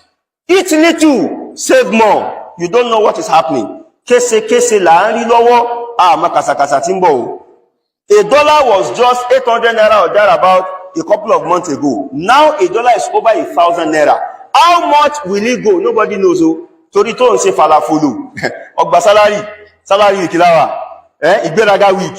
Ọgbéra rẹ̀ sánlẹ̀ láìpẹ́. Eat little and save more. Ayé tá ń jẹ chicken kọ́ la wà yìí mọ́. Ayé shawarma kọ́ mọ́. Ayé ice cream kọ́. Mú gààrí. jẹ́ pọ̀nmọ́ gbàgbé táwọn doctors sọ pé kò ní nutritional value kí ló kẹ́ nutritional value pẹ̀lú kíní jẹ́ pọ̀nmọ́ mú gààrí orí ẹja wàláì kò rẹ́rìn bọ́ bá lọ ṣe fàlàfòlò pẹ̀lú owó ìyá ó jẹ ọgbà kẹ́. This is the time to save more. Kálukú ló mọ tí ń san lówó school àwọn ọmọ níṣẹ́.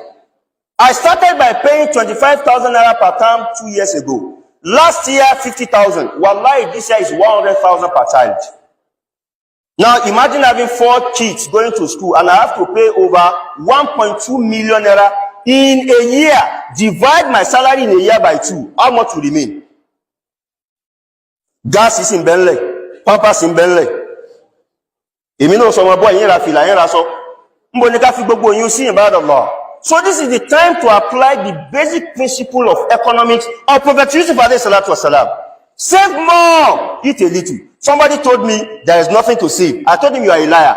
Where do you get money to buy data and check Facebook, WhatsApp, Instagram? You're on Facebook, on TikTok, on Instagram, on WhatsApp. You are everywhere. And you say there is nothing to save. The money you use to buy data, save it. Do you need data to survive? Kí data ọ̀tọ́ dé kí là ń lò tí àgbáyé ni? This is a basic fact. Unless your data is fetching you money, wallahi ò need the data. Kò ní di kó mọ tí ń lọ Nàìjíríà láyé kí ló kàn bẹ́ẹ̀. The more you look, the less you see. The more you look, the less you see. The more you look, the less you see. Elder, how are you today, sir?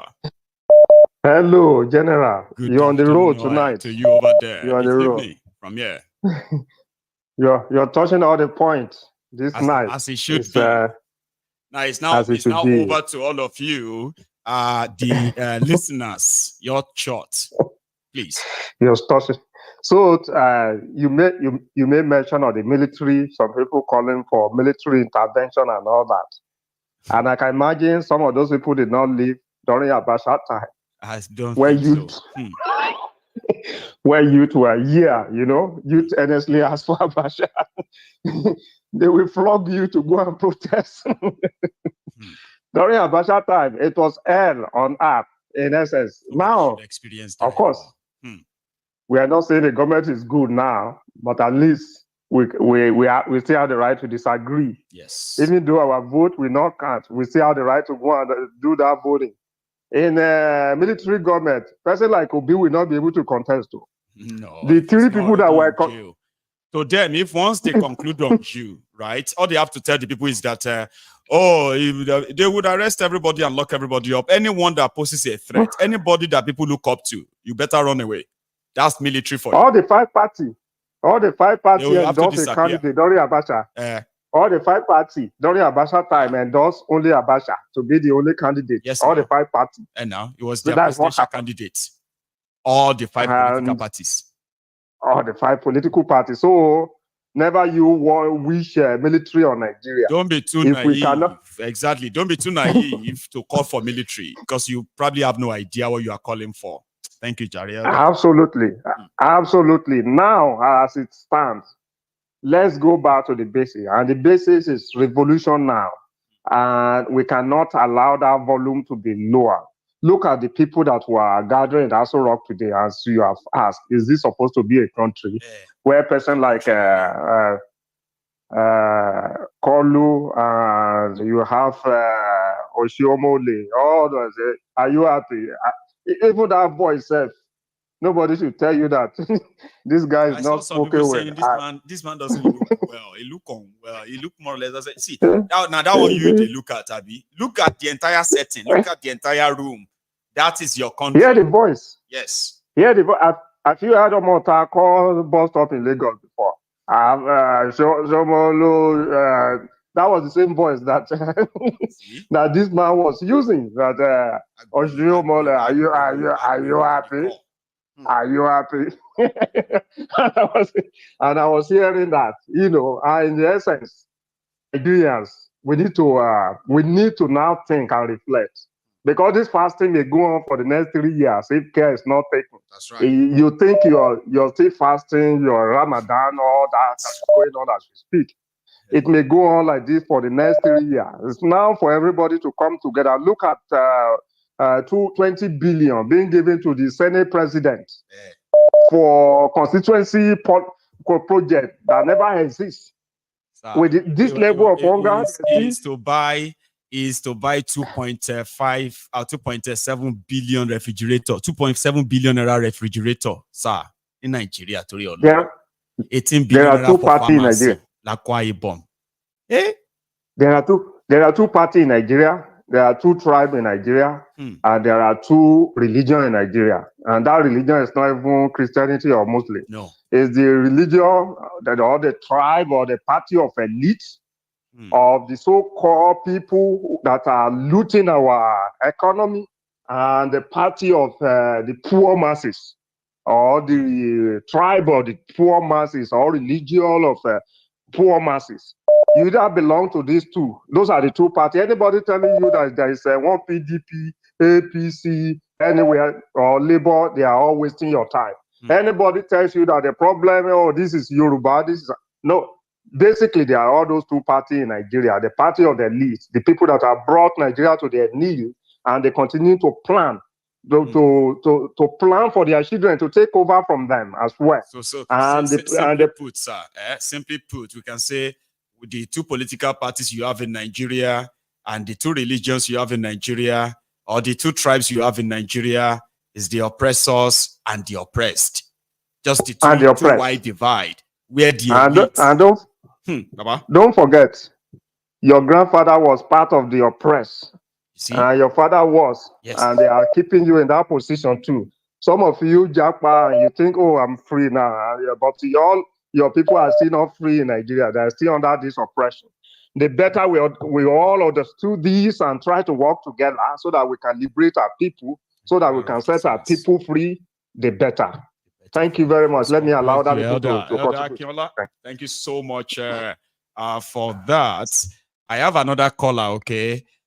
Because Elder Akinola said something about Japa. Okay, me, I have jackpot. Now I have two kids here. Okay, I've got 3 in Nigeria, and as a father of 5, my dream is to have all of them around me. So, many like you too who have jackpot. So when you jackpot, you're either going to start your family where you jackpot to, or you're going to move your family to where you jackpot to. Now, my generation and the generation before me, and maybe a generation after me as well, we are the generation of those who left and expected to remit money back to Nigeria. But do you know something? We are raising generation that will never know Nigeria, and they will never remit any money to Nigeria. My children will remit any money to anybody in Nigeria. You know that? Yeah. And gradually, when this failure continues, you see that diaspora remittances, it will soon dry off. African Wahala, your girls are not going to send money to anybody in Nigeria like you are doing right now. You know that? A lot of you watching me right now who are taking responsibility of so many people in Nigeria, when you are gone, your children are not going to be like you. So all of you are bailing Nigeria right now from abroad. A time is coming we won't be able to. I just discovered that. Hello there. Hello, Maiyegun. Hello, sir. Baba, how are you? It's Jojo. Been a long time. Jojo. How are you doing? I am here. I've always been. Yeah. It's good to hear from you again. It's so good to hear from you. I've always watched you, and I've always followed you back to back. As always. See, I appreciate you a lot, and I know thousands of listeners also appreciate you. I just want you to keep the good work. Quick one. You see, surely Nigeria ti tán wọn kò tí mọ̀ pé Nigeria ti tán ni. Nigeria ti tán. Omi tó pé wọ́n ta nǹkan kan gba change. Nǹkan tí Nigeria kù ń sìn ni. I just want to say something about Ogun State. Do you understand? If you know Ibarra Housing Estate, Ibara. I do, Baba. Ibarra, Yes. Yeah, gbogbo wọn lé tí wọ́n kọ́ fún àwọn civil servant tó wà bẹ́ẹ̀. Do you know this that's the only thing I know guy about it, that by the way, the housing estate is so popular enough in Abeokuta. But the go housing wọ́n ti lé gbogbo wọn tó wà bẹ́ẹ̀ kúrò. Wọ́n ti fún gbogbo wọn ní quick notice. This is the place built for civil servants. Now, wọ́n lé wọn kúrò existed there even before my birth, though. I've been I'm telling you, for like since I was little. So who did that? Because it was supposed to be government approved now. Who came to pursue them? Baba? Yes, it's like wọ́n tẹ̀ tí ń gbọ́ wọn lé yẹn gan. But àwọn tó fẹ́ ṣe ni the same thing they did in Lagos. Damn. The same thing they did in Lagos. Tí wọ́n ṣe lé last protect, tí wọ́n fún gbogbo ilẹ̀ yẹn mọ́ra wọn lọ́wọ́. That is what they did now. Wọ́n ti ń pín àwọn ilẹ̀ yẹn mọ́ra wọn lọ́wọ́. Do you get? Ẹ wá sọ pé this guy now said, ó náà ń kọ́ ibì kan fún wọn ní kí lorúkọ ẹ̀ ibi tó fẹ́ relocate wọn sí. It is a lie. Ibi tó kọ́ fún wọn ní bí kò máa san 10,000 bí wọ́n fẹ́ relocate wọn sí. He didn't do anything. But my question is, why are these people so greedy? Wọ́n máa ń gbàgbé pé wọ́n máa kú. This is, as in, wọ́n máa ń gbàgbé pé they will die one day. And none of they this forget about death. None of this. The children, they think they are keeping all of this for. All those children who abandon those things eventually, Baba, it's all waste. See all those dead politicians who had all these properties across Nigeria. Go back there 10, 15 years after they are, that's too long. 5, 10 years after they are dead. All those properties, what do they want to do with all of this is the question, Baba. The question, that was the question I keep asking people, I keep asking myself, like, okay, you have houses all over Nigeria. They want now, you can sleep in everything. Just one room see, but you will deprive people. I want a better community. One right to state government. They gave the land to civil servant because one more point civil servant. And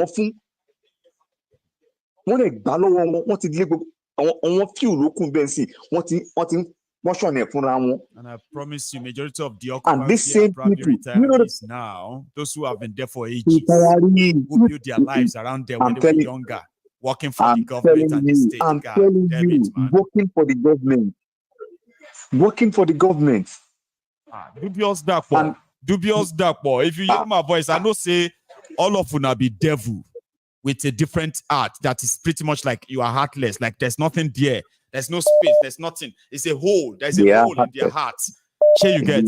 But sometimes, a dead clock can be right twice, you understand? So if you have to be human, I don't even know what I want to say because I don't even know how to advise these people. Do you know the funniest thing is these people cannot change.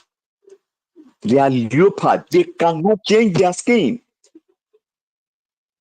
The funniest thing is they will do election. Where is Amosun today? Abi? Yeah.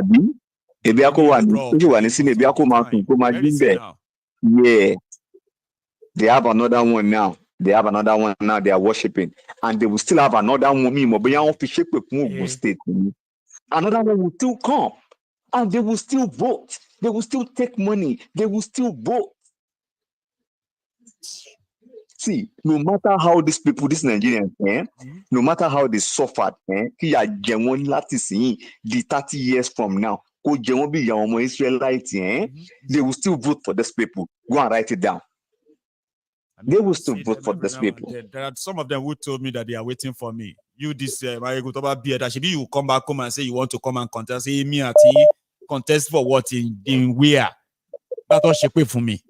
You know that kind of thing. There are some of them who, because of these criminals, because I talk about them all the time. There are grown-up men and women living in that dinghy, Baba, right now that have sworn that they are waiting for me. I say, well, if you see me, I'm probably going to come around there with a charity, because criminals who are leading them will rather make them suffer and die wretched. So if I want to atone for my own humanity and all of that, I'll pack some of few things and come and donate to them and say, because that's what they will reduce them into. It's unfortunate, Baba. Yeah. It is unfortunate, and there's no space. There's no spared. The only prayer I keep praying for this nation is for us to break up. Pieces. That is the only prayer that I'll keep praying for this country. That is the only prayer that will work. Let us go our separate ways. Because you're in Nigeria, alára moya ló pọ̀ jù nínú wọn. Alára moya. You will see them, they will say, being power. Give them 5,000, they will change their tone. Let's say, right there and then. Instantly. They will change their tone. Weaponized poverty. That's what it is. So they will come back to you. Even you know something. They themselves will tell you. Our problem is that every time they come back to us and give us money, we will still follow them. They will say that to you, and you say, "But then stop doing it. Stop following them." It's our money now. It's our money they stole that they are giving to us. Okay, if you believe that it's your stolen money that they are giving to you, then why are you doing their bidding? That means you don't hold them. You said something. It's still the same country you said. All the spiritual leaders said they should pray that in Nigeria is a spiritual attack. What it bring? We look on Maiyegun. We look on Nigeria. If the people where we argue with on social media, some of us go lock ourselves in our room for days. That in minimum we went to argue to real law. Look at this. We really now. This one like physically go like see we argue on social media. Trying to make sense too. When try to make sense. If we see all of them, they cannot listen. Do you know why? The religion they are practicing in this country is another problem that will make them to continue to suffer in this country. Yes. That religion that somebody will tell you the Nigeria problem, it is spiritual attack. Somebody will tell you that Nigerian problem. Bad confidence. And they will use it bad confidence. And they will back it up with their stupid prophecy. Stupid prophecy. And you see, most of the problem really, they believe in prophecy so much. Elomi, ó máa lọ church níjọ́ Monday tó yẹ kó lọ ọ̀sùn á lọ church níjọ́ Monday. Àwọn á náwó sí pé ẹ̀yin mẹ́wàá tẹ́ bá rà mí àmì ńlá ṣe kíní kan á dé bá yín. Wọ́n wá fi ọ̀fun wọn máa fẹ́ já dànù tó ti ń pariwo amen. Wèrè lọlé lọ sùn o kò níṣẹ́ o kò wáṣẹ́ o. Wàá máa gbé prophecy yẹn lọ lé. I receive it. Yes, that is the problem. That is the thing. You see, our politicians here, I will tell you, I know them very well. One more waton, I tell you. They know these people. They know this. They look at me and you and laugh. The only thing. They think they are smart. The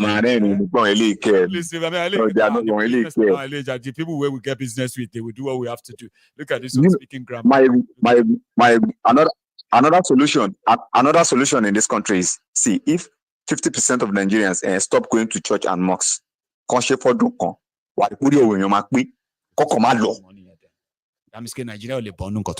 you.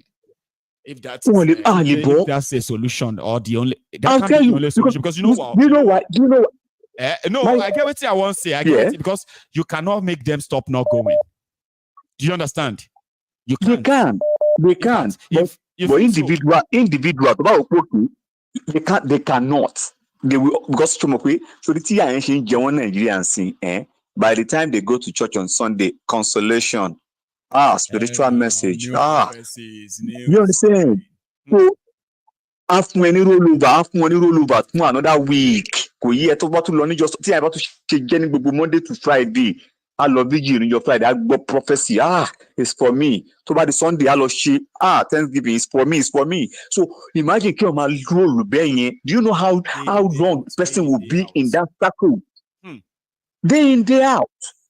So assuming we have people like you, we have like 500,000 in this country. Everywhere. Do you get? Would have improved. Far better. Will be more exposed. You understand? But and I will tell you. You see, I'll tell you something. It's only you in your generation. Generation. the rest.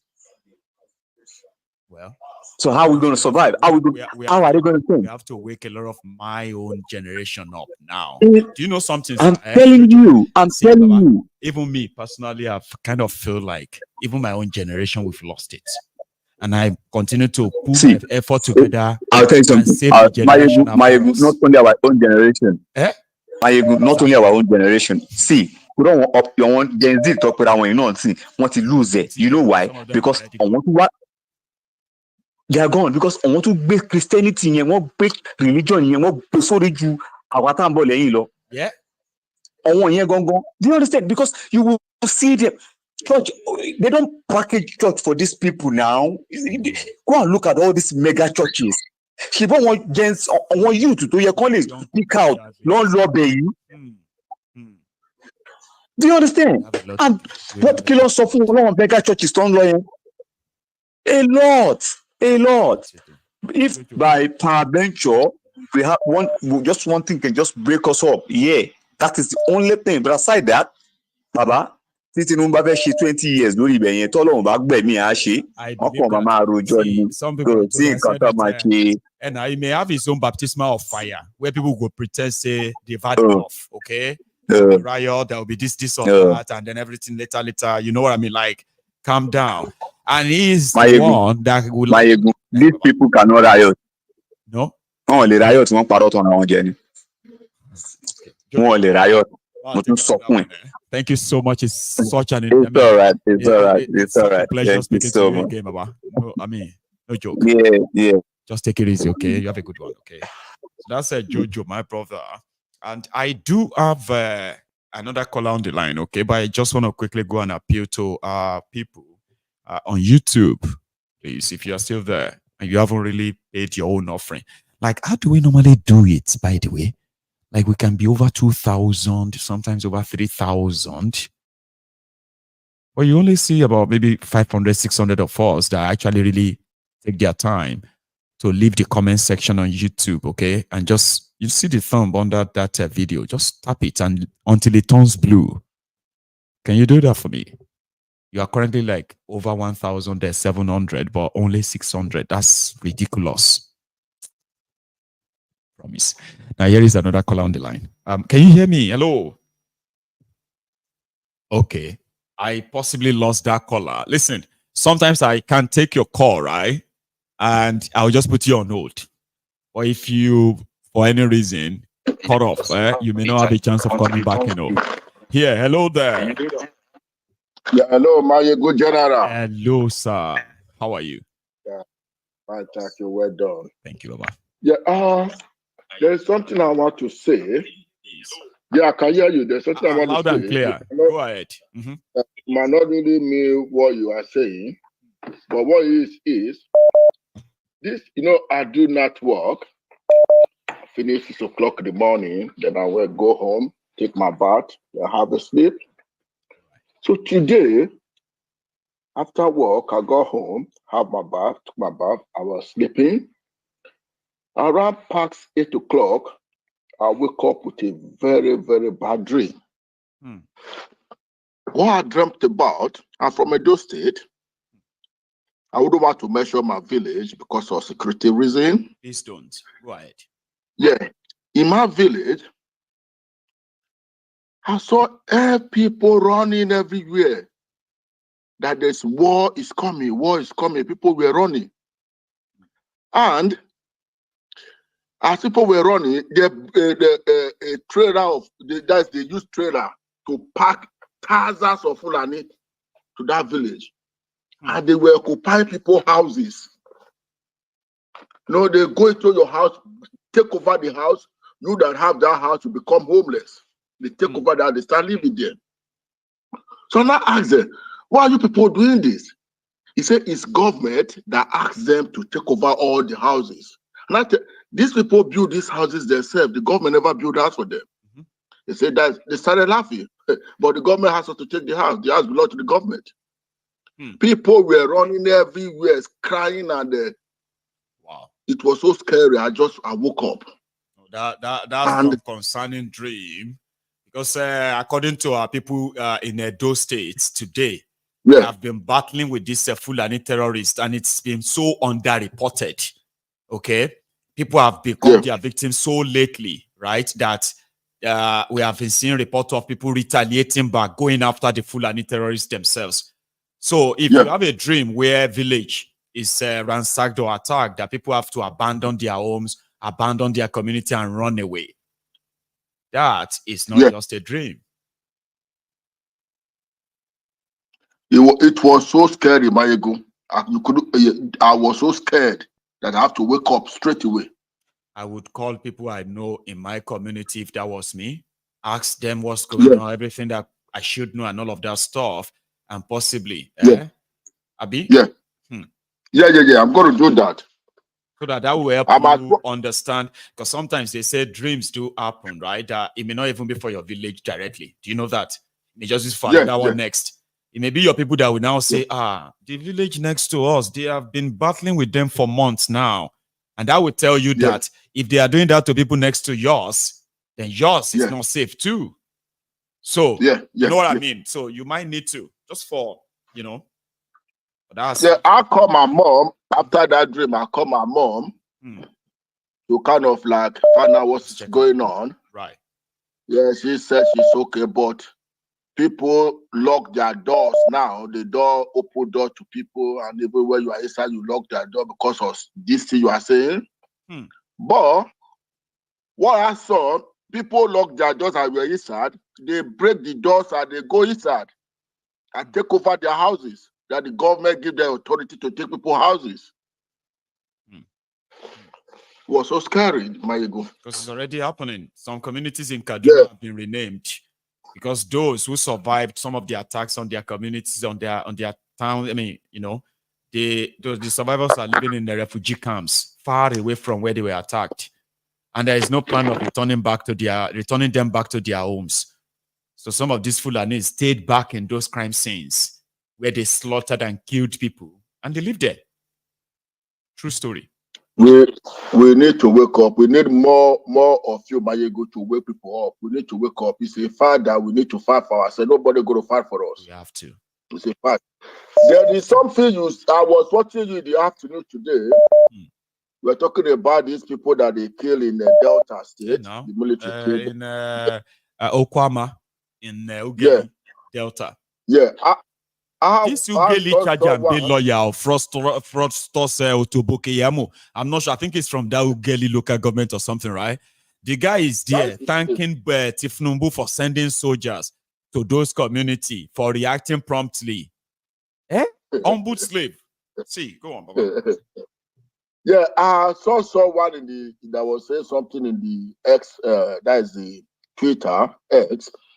He said this military never called for any intervention. They are doing bulkery in that place. That was what the guy is saying. He's from that side. He said they are this soldier. They never called for any settlement. They are doing bulkery in that place. So that is what is done to this killing. I saw video of exploding fuel tank next to the river, and from what I also gathered, the river is actually a smuggling bunkering route.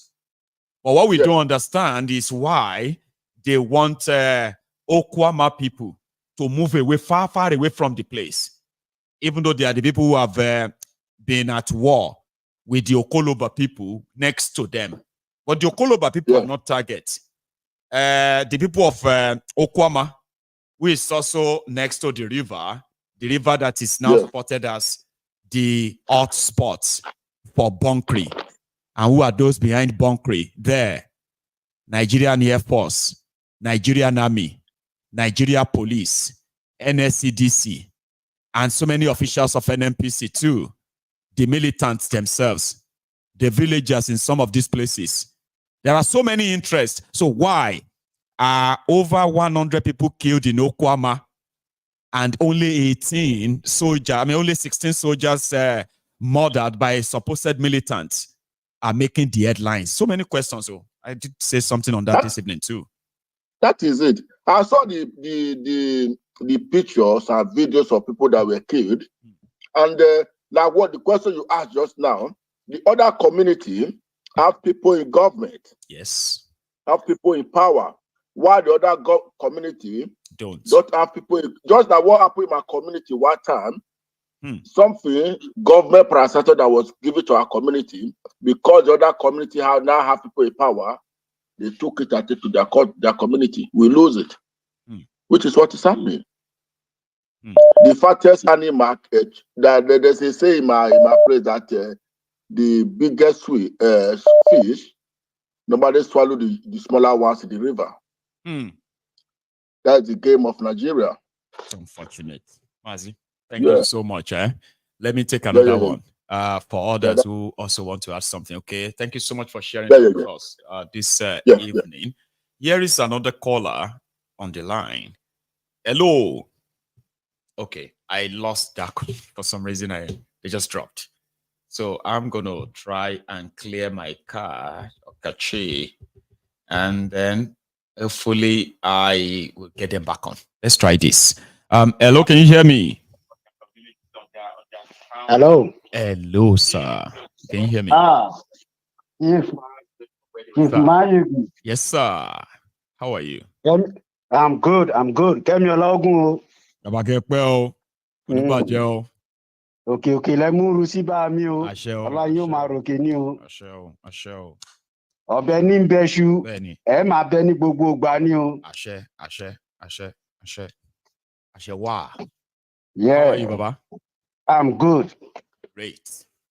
My name is Ejunwolokopa. Stone them to death. Ejunwolokopa. That's simply stone them to death. Stone them to death.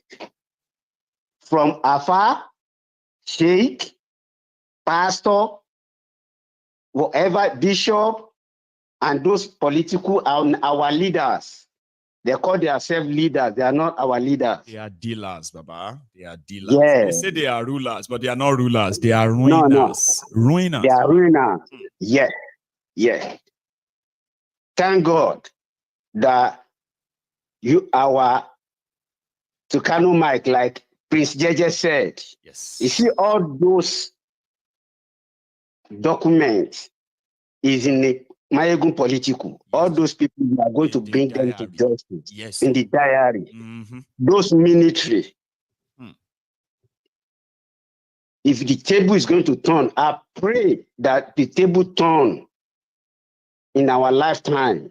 Amen. You see all those military, those retired and recent who commit all those genocide.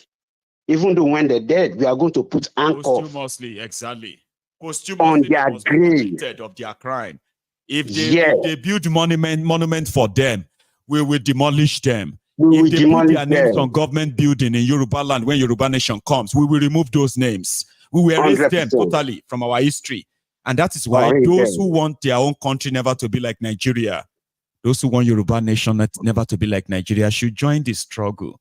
Join this struggle. Because if you don't, criminals like this will hibernate within the whole struggle and they can replicate the same Nigeria again. So if you want a country that work, our independent Yoruba nation, independent Biafra, you need to join the struggle. Don't sit on the fence anymore. No. You need to take a side. Yes. No. What? Do you remember this man? They said they call it the British trained robbery. It happened about in the 60s. The man ran to Brazil. Train robbery. They even make films out of it too. I've watched it. Yes. The man established the money he stole from here in Brazil.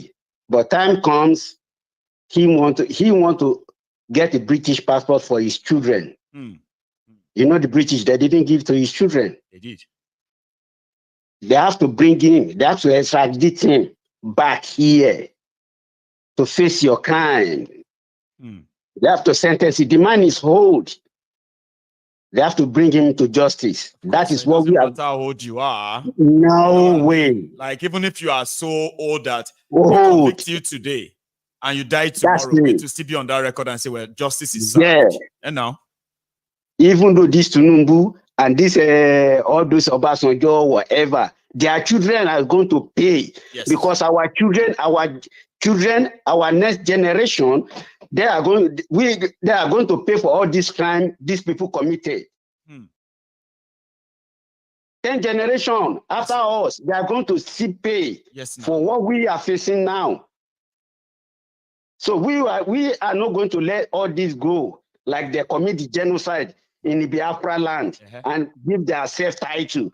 Muritala Mohammed Airport for Madras. Sonny Abacha Stadium. Can you imagine? Muhammadu Buhari International Airport. Tifnumbu International Airport. Yeah. Olusegun Obasanjo Presidential Library. Murderers. Genocidists. Corrupt looters. And they say if to say they allow animals to write their own history, they will never praise the hunter. And that is why the criminals who captured Nigeria from 1966, they have been those who have been teaching us history. But they have been lying to us, Baba. They have been. They have been lying. That's why I wonder, our brothers from Biafra land and Yoruba land, they be in Sokoto, they be in front line. How they are feeling when they hear that these people operate in their own village, in their own town. Slaughter their people because armed people kill the soldier, then the civilians have to pay, women, children. I am still asking, why is it that Nigeria media is not reporting over 100 people killed in Okuama? Why? No. Why are they speaking more of the 16 soldiers killed by the supposed militant, right? I keep asking that to Baba. Like, why is the Nigeria media not saying something about those that were killed by the Nigerian military? And they are still killing. Till now. Yeah. Maiyegun, one thing is coming. Yeah. You see all this military, all this army, they are in our space now, in our town. Yeah. Very soon. You know that they invade army barrack in the north. Yeah. We here in the south. When our own side is going to happen, we are going to take the army barrack. We are going to take the army barrack because police is turned to Boy Scouts now. Now they are the kidnappers now, extorter, pickpockets. So they are not interested in any local policing anymore. It's just local terrorism they are doing now. Extortion. So you know, back in the days when we see Mopo, we are scared. If they bring Mopo to your side, Mopo. Mopo. Soldiers. It's soldiers. Now, very soon, we are going to look soldiers as a police. We don't even care anymore. Do you remember this guy? This is going to turn around. People said, they are not going to fight. They are not going to fight. They are going to fight when things are turning around. Like if you see army, back in the days, if we see Mopo, we are going to be scared like we saw army. Start behaving yourself. They call them kill and go. Can you imagine? When we reach Western world, common police can't even point a gun at you or touch you. Just anyhow, like why would they point a gun at you? Yeah. You know, like man, Niger did number on us, Baba. Niger did us number. Niger did us something wrong. And if there's something scary, patriotic to that place, they have been unfair. They are actually been unfair. It's so unfair for anybody to expect us to be patriotic to a place where there's systemic oppression, and it's intentional, Baba. It's intentional. Do you remember this guy who say he's fighting jihad? They kill one military guy in the village. Adebayo, something. The two of them in Woolwich, of course.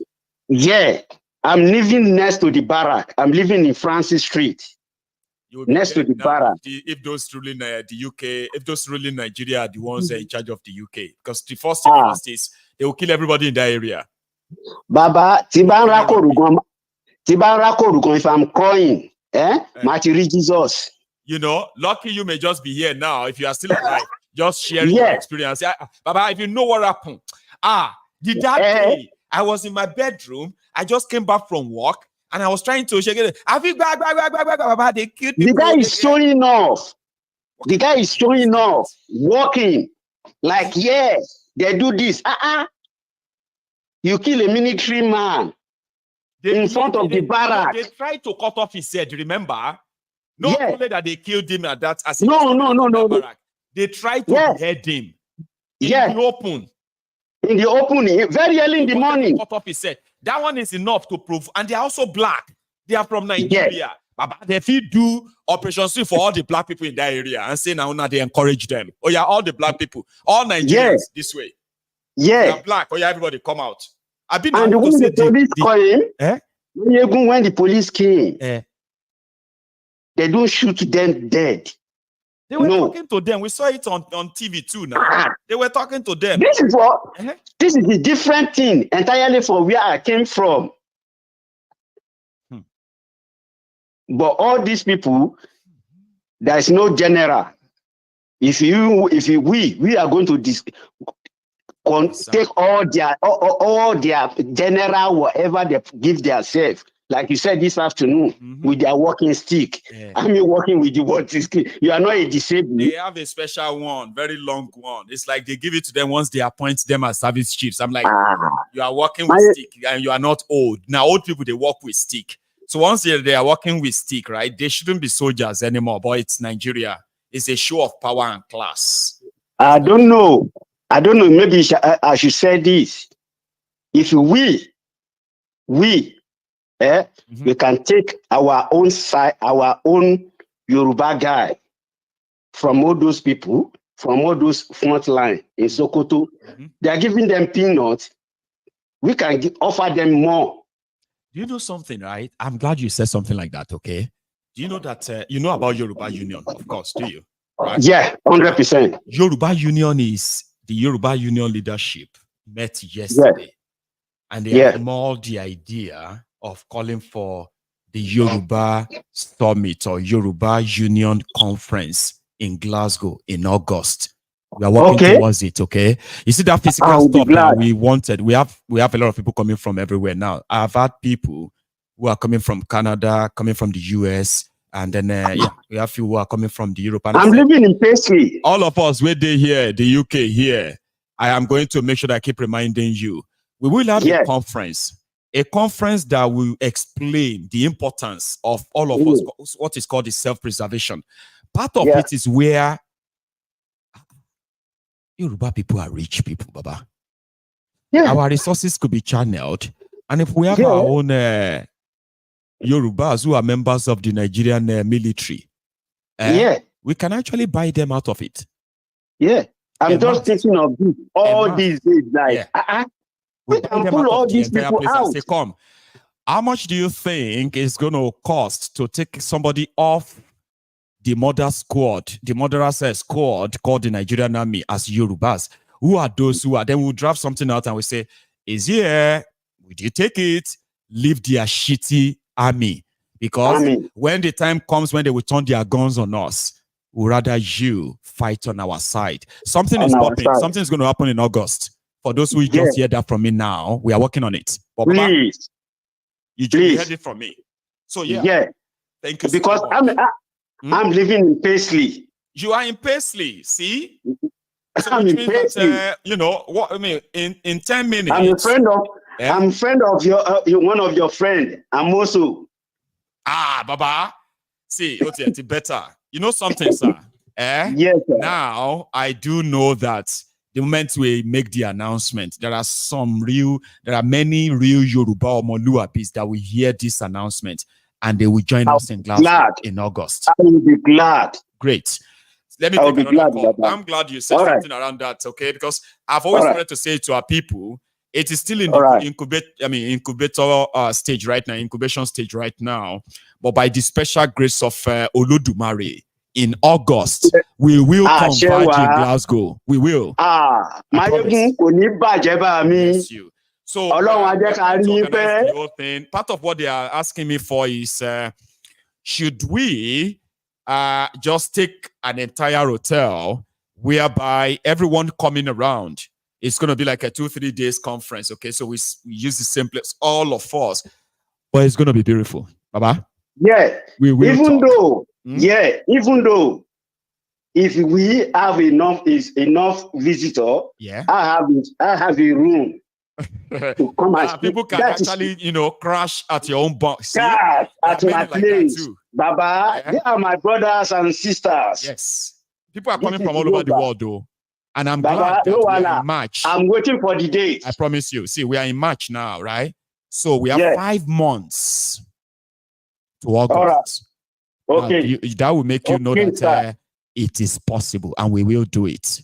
But thank you, Baba. Sir. All right, Baba.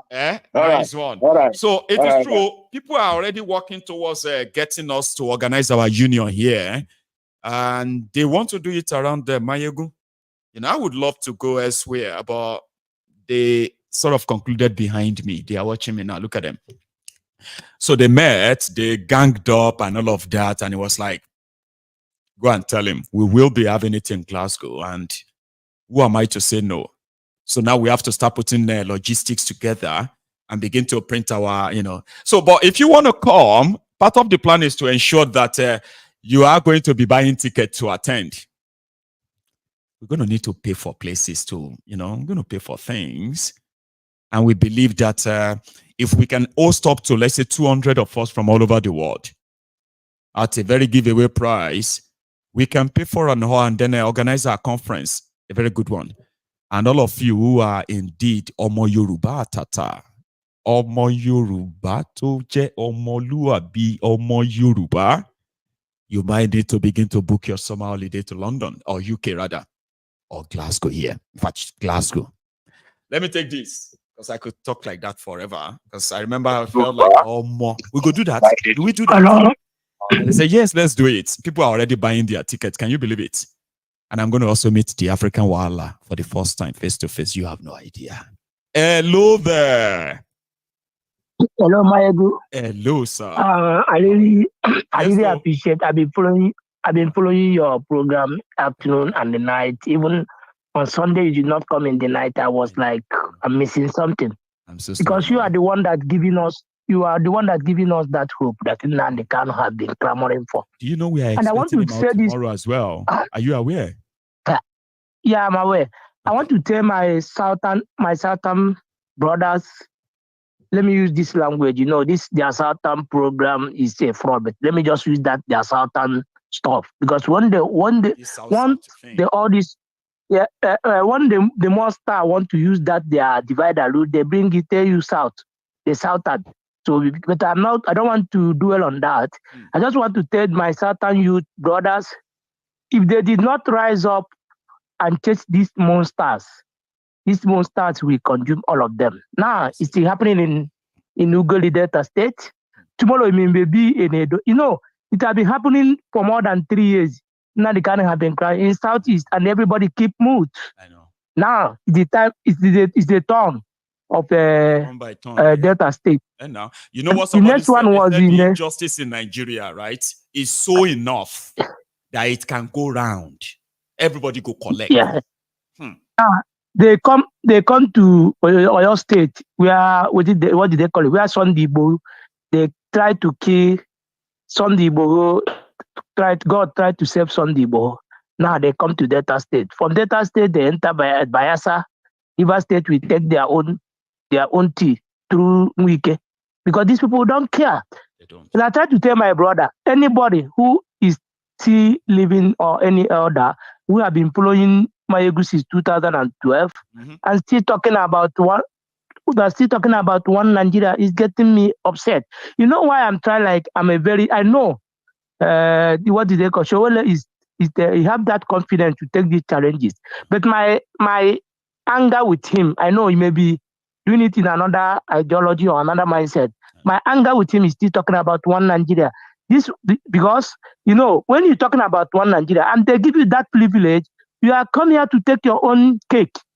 Because you are not come here to. So the only option is for us to go our separate way Let the Yoruba manage the Yoruba affairs.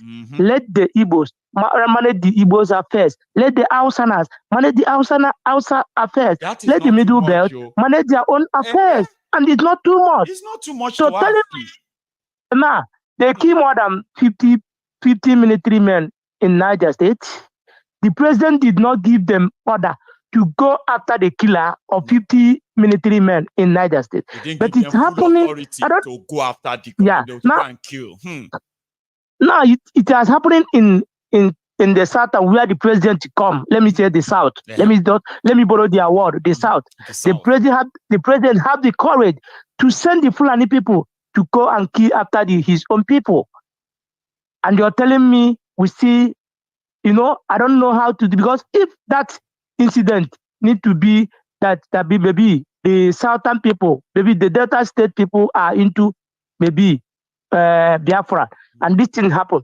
Is there people going to meet them and speak with the same language with them for them to understand? All these crashes won't be happening. No. But how can you send somebody from the Maiduguri who do not value, who do not respect my culture, who do not respect my value as a human being to come and bring peace mission for me?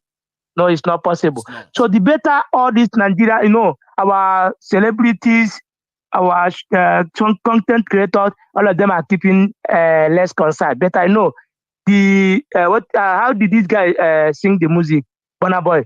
Everybody must chop breakfast, whether you like it or not. Everybody go chop breakfast. That's chop breakfast. So yeah, that's Burna Boy. So either you there for Lagos, they enjoy. Your family is still there in your village. Right. Maybe that's your house. You spend millions to build. The military man from the Kaduna will take MV.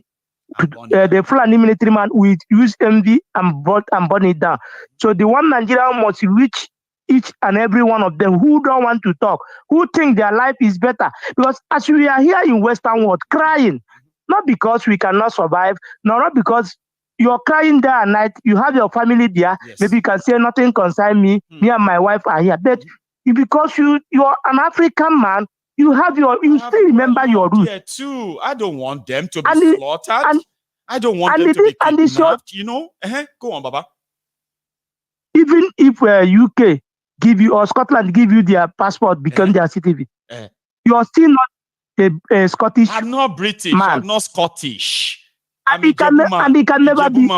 And they can never be Scottish man. Now they can't have their. No. Now they can't have their everything as their citizen.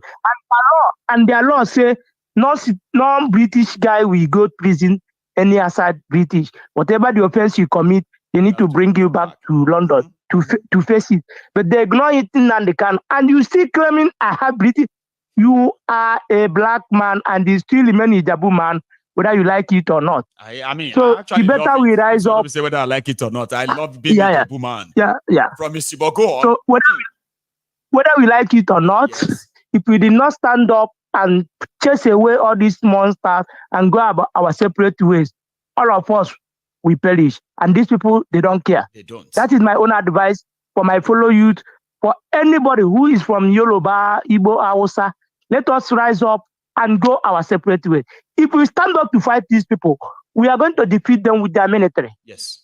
Because we are going to number them. But I don't know why our people, because there's one program you did in the afternoon, one former military guy say, Nigeria don't know what is, Nigeria don't have army. And I believe that guy, they don't have army. I know. They don't have military. Some thoughts. They just carry gun. If me and you, if I carry gun and Nigerian military carry gun, he cannot defeat me. To be honest, because he don't have that training, he don't have that strategy to conquer people. Because he does not give training for that. So he just gives training to go and destroy people. It's like they are all walking. Some of them are walking scared. Because you don't have that training. You know. So my brother, I just say that God will keep because you're the only one now. If I sometimes I do ask my friends, do you listen to Maiyegun? They will tell me who is Maiyegun. I say, I will say, I pity you. Very soon, Nigeria will reach. Nigeria will get for you. We will chop your own breakfast. We are chopping our own breakfast. We are crying for my mother in the village, my relative that's still there in the village. Yes. Look at what is happening. the what do they call them? The channels, all these the new brokers they don't want to help the matters. They don't want to go there and do the investigation and do people and find out what exactly. And now Nigerian media seems to be doing everything to convince Nigerians that the Okuama people, right? That they are guilty. Yes. And they deserve to be killed. Their properties burned. That's what I see with the Nigerian media. It's like they are working so hard to convince Nigerians that it is okay. They deserve it. They must be burned down. Look at what they did. And they are not saying a word about over 100 people killed by the same soldiers. No, but even my anger, even our so-called that the GO, all these pastors telling you that what you are suffering today is caused by your ancestors. None of them don't want to talk. I don't know. But I pray all of us will see chop that breakfast as Boy Last, that's what it go be. Don't cast. Now everybody go chop breakfast. You have a good evening, okay? Thank you. You're just giving us the hope. Thank and you. I know the better we stand up to fight that battle. If not to you, we perish. I don't know what will be our fate again, but I know we will. I pray that Nnamdi Kanu will come out and give you support so we can fight this battle once for all. God bless you, Baba. Thank you, my brother. I like this. When you said last, it don't cast. Now everybody go chop breakfast. Pastor Ruga or even sang it. It don't cast. Last. Everybody go chop breakfast. That's Pastor Ruga, ladies and gentlemen. Now let me see if I can take one more call so that I can make it up to us like I promised. Okay. Again, I went back onto that YouTube. At least we are still over 1,500 of us on YouTube as we speak. So I would not possibly understand why we only have about 800 of us who have actually really liked the broadcast. So it means that some of you haven't really, or you will never like it. I understand. Just thought I should remind you that you can still like it. Meanwhile, my plan is to take maybe one more call. But there's something I want to say just for the sake of, somebody who made me mention it to you earlier, okay? We are having the Yoruba Union, call it summit, call it conference. And I promise, right, I am envisaging over 100 to 200 of us that will make it down. And when I say 100 to 200, I'm talking about those who are going to come from outside the UK. Can you believe that? There are many of you that will have to go and buy your ticket. All of now will get your Canadian passport, your American passport. You don't need any visa to come here, okay? So go get your ticket when the ticket is out, okay? There's a platform called the Eventbrite. Have you seen it before? Of course you have. Eventbrite. So we're going to set up a ticketing system there. So you have to buy tickets or else we're just probably going to have everybody from everywhere all over. So we need you to have that on your calendar now. Right? Write it in your calendar. Put it down. Have a caller. Hello there. Princess. Did I actually because I said something about all of you ganging up, and then they came to a meeting prepared, and they were just like, Oluwo, you talk. Maybe you, Crown Fit, talk. Meanwhile, all the plan was that, why don't we have our conference in Glasgow? I was like, oh, brilliant. How are you tonight, Princess? I'm fine. I'm very fine. I'm happy you're saying this. You're talking about this, and it's better people know from now. So they don't act surprised in the next few weeks. I'm smiling seriously here, and I know we can do this. I know we can pull through with this. I know we are superhuman beings. I know we are our own leaders, you know. So, ladies and gentlemen, Princess is also coming, by the way. So if she tells you that she's smiling and happy, then therefore she is. We don't need all these people, you know. We know we are the leaders we have been waiting for. We know we are the future. We know we are going to do this and get it over with, you know. We know we are not taking no for an answer. we will just keep doing it. We will just keep getting there. And I want to really, really praise you and thank you for all you do. You know, you've given people like me, like every other person to, you know, to really come out of their shell and, you know, talk and be able to face people and, you know, do extraordinary things. You know, I am super proud of you. I'm super proud of us. Yes, I'm super proud of the Yoruba Union administrators. I am proud of everybody. I'm just very happy you said this tonight. But I've been on the comment section now. Well, I'm going to tell you, now.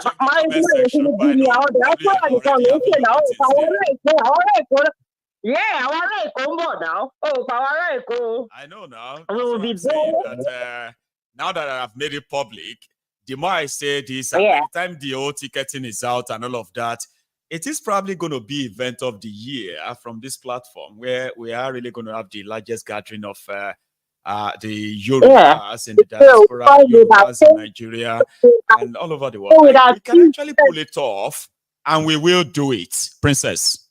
Yes, we will get it right. We will. We definitely will with our help. You know, with us coming together, I believe in the power of number. Like a caller called earlier and said, Nigeria does not have military. All us. We are more than them. But whatever it is they are doing right now is about control. You know, they can have problems sporadically everywhere, and they'll be able to attend to it. She won't take me for money. They won't be able to do that. No. So whatever it is, there is power in number. Yes.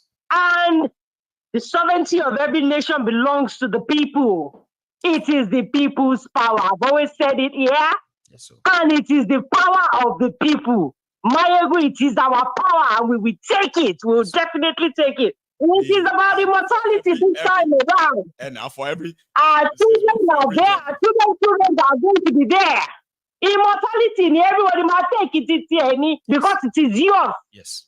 So that's what we are going to do. I'm super happy about this. So, everybody in the group, me talk to Africa, I say, yeah, finally, Maiyegun has told everybody now it's going to happen. You know? I know. Unlimited grades and all that. Mrs. Busari, I'm super happy. I'm super happy we've been able to do this too, and I'm proud of us. Yes. We're doing something that we believe is a thankless job. We are not doing it because we wanted to be thanked. But at the same time, we are our own share leaders, Princess, okay? So we share ourselves when we get it right. And then we scored ourselves when we probably have some, you know, shortcomings and all that. And that is why I've told people that we will work based on our own pace. We will not do things because we want to, you know, sort of satisfy some certain people. No. And I'm happy that we are still keeping it together after all. So, Princess, say me well. Wow, in London. We have to do everything to make sure that our own media man, the man that has brought all of the report of Yoruba Union's, you know, projects, activities, and all that, Ahmed. Sorry, but you know, UK is a mad place, and the way they do their visas these days make you feel like, what exactly are they hiding? So I hope they'll bring me Ahmed. I would love that. And there are so many people who are also coming from Nigeria, by the way. And now you know. So may everybody go to plan for August. For those of you who have your visa that is probably running out, you probably need to go and give it to them now to put another one. Now, I'm serious. So all of you are in the US, the unionists in the US, the unionists in the Canada, the unionists all across Europe. You have heard this, but there will be more details. There will be more information that you are going to also use. And another thing, you know why I love the union's leadership, right? At a point we had to sort of come together, tax ourselves, raise millions of naira, well, thousands of pounds sterling, which is millions of naira, for us to build a platform that all the Yorubas who wants to join our struggle, who really, really want to be physically present and be part of this, you will soon be able to actually really sign up and register and have your own membership number sent to you, like something amazing. A community is being built as we speak right now. It will be introduced to all of you. My fellow Yorubas, Yeah, and the friends of Yoruba. Or Yorubas and all the Yoruba descendants. If you have your ancestors who are linked to the Yoruba, you are mostly welcome to joining us. Okay? So with that, it's going to be physical. So there's so much in the pipeline. And wouldn't you rather join us? Wouldn't you rather join us? I know you're going to join us. And I'm going to show you how when the time is right. Now, ladies and gentlemen, I am thinking of taking just one single more call. But our time is really so hot right now. And I am thinking I should just call it a night. Now, if I should end up taking another call, I may have to shush my caller and say, you know what, you need to wrap it up now. Should we do that? Let's see. Okay. So thank you so much, everyone. At this point, I think the ideal thing is to call it a night. We've really done what the most of it tonight. So I'm going to say thank you once again to my super chatters, to all of you, the family, in the comment section there. I am going to see you again. And that's going to be tomorrow afternoon. Now, you can join me once you see Maiyegun General live. It's going to be breakfast in the US, breakfast in Canada, lunch right here in Europe, even in a part of Africa, including Nigeria. When you see that, you can join us. I will see you again. Good night.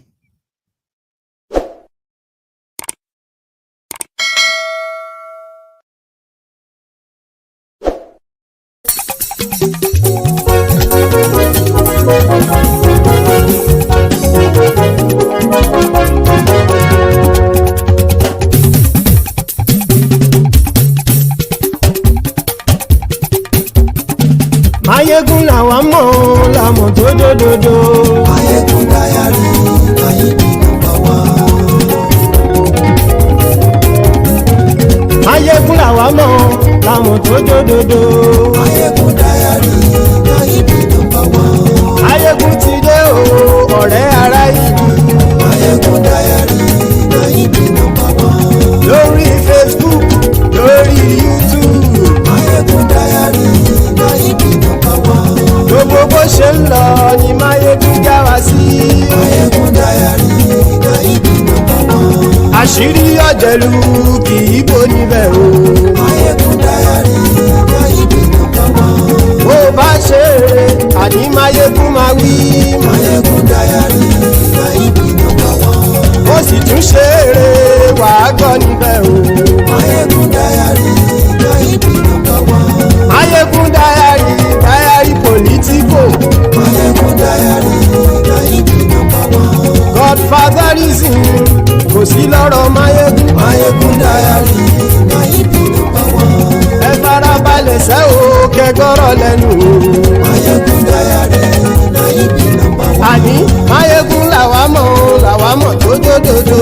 Maiyegun Diary, Maiyegun number one.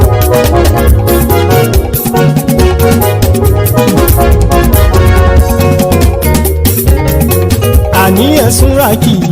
Maiyegun ti dé. Maiyegun ti dé. Ọ̀jẹ̀lú ẹ̀sùn rákì. Maiyegun ti dé. Àní ẹ̀sùn rákì. Maiyegun ti dé. Lórí Facebook. Maiyegun ti dé. Àní ẹ̀sùn rákì. Maiyegun ti dé. Lórí YouTube. Maiyegun ti dé. Àní ẹ̀sùn rákì. Maiyegun ti dé. Bọ́ba bá gbé wúrẹ́. Maiyegun máa wí. Àní ẹ̀sùn rákì. Maiyegun ti dé. Ijó ìgbádìyẹ. Maiyegun máa wí. Àní ẹ̀sùn rákì. Maiyegun ti dé. Bí pẹ̀sìdó bá rúfin o. Maiyegun máa wí. Àní ẹ̀sùn rákì. Maiyegun ti dé. Bí gómìnà kówó jẹ. Maiyegun máa wí. Àní ẹ̀sùn rákì. Maiyegun ti dé. Ọlọ́pàá tí ń gba rìbá. Maiyegun máa wí. Àní ẹ̀sùn rákì. Maiyegun ti dé. Aṣòfin tí ń rúfin o. Maiyegun máa wí. Àní ẹ̀sùn rákì. Maiyegun ti dé. Òpùrọ́ olóṣèlú. Maiyegun máa wí. Àní ẹ̀sùn rákì. Maiyegun ti dé. Ọ̀jẹ̀lú ẹ̀sùn rákì. Maiyegun ti dé. Àní ẹ̀sùn rákì. Maiyegun ti dé.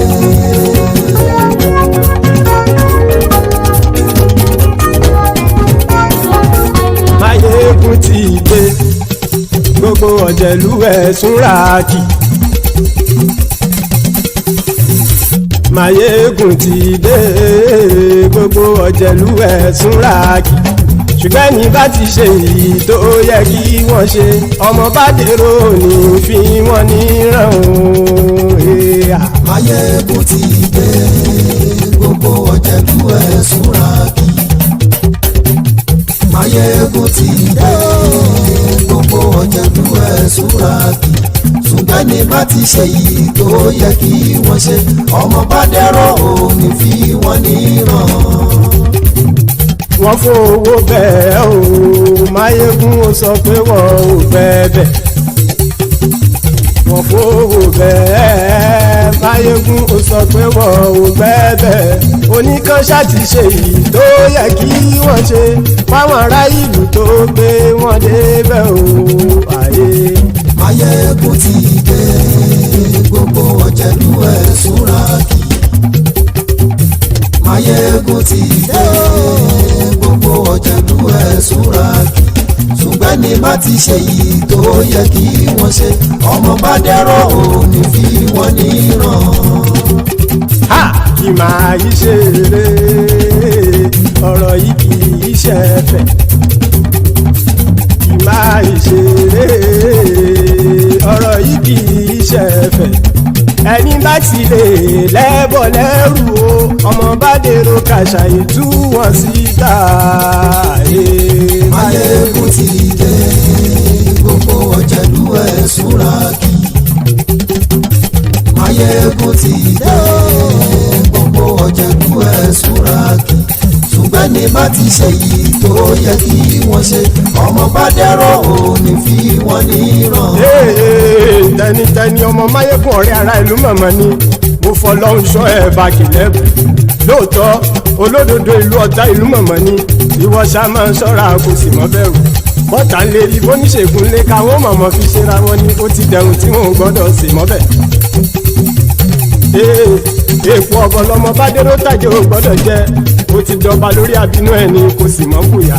Àìsíwọ́lu ní ẹnìkẹ́ ìgbódì ẹyin lábàrá o ó kó ẹni tó bá dán o àkàmù. Maiyegun ti dé gbogbo ọ̀jẹ̀lú ẹ̀ túnra kì.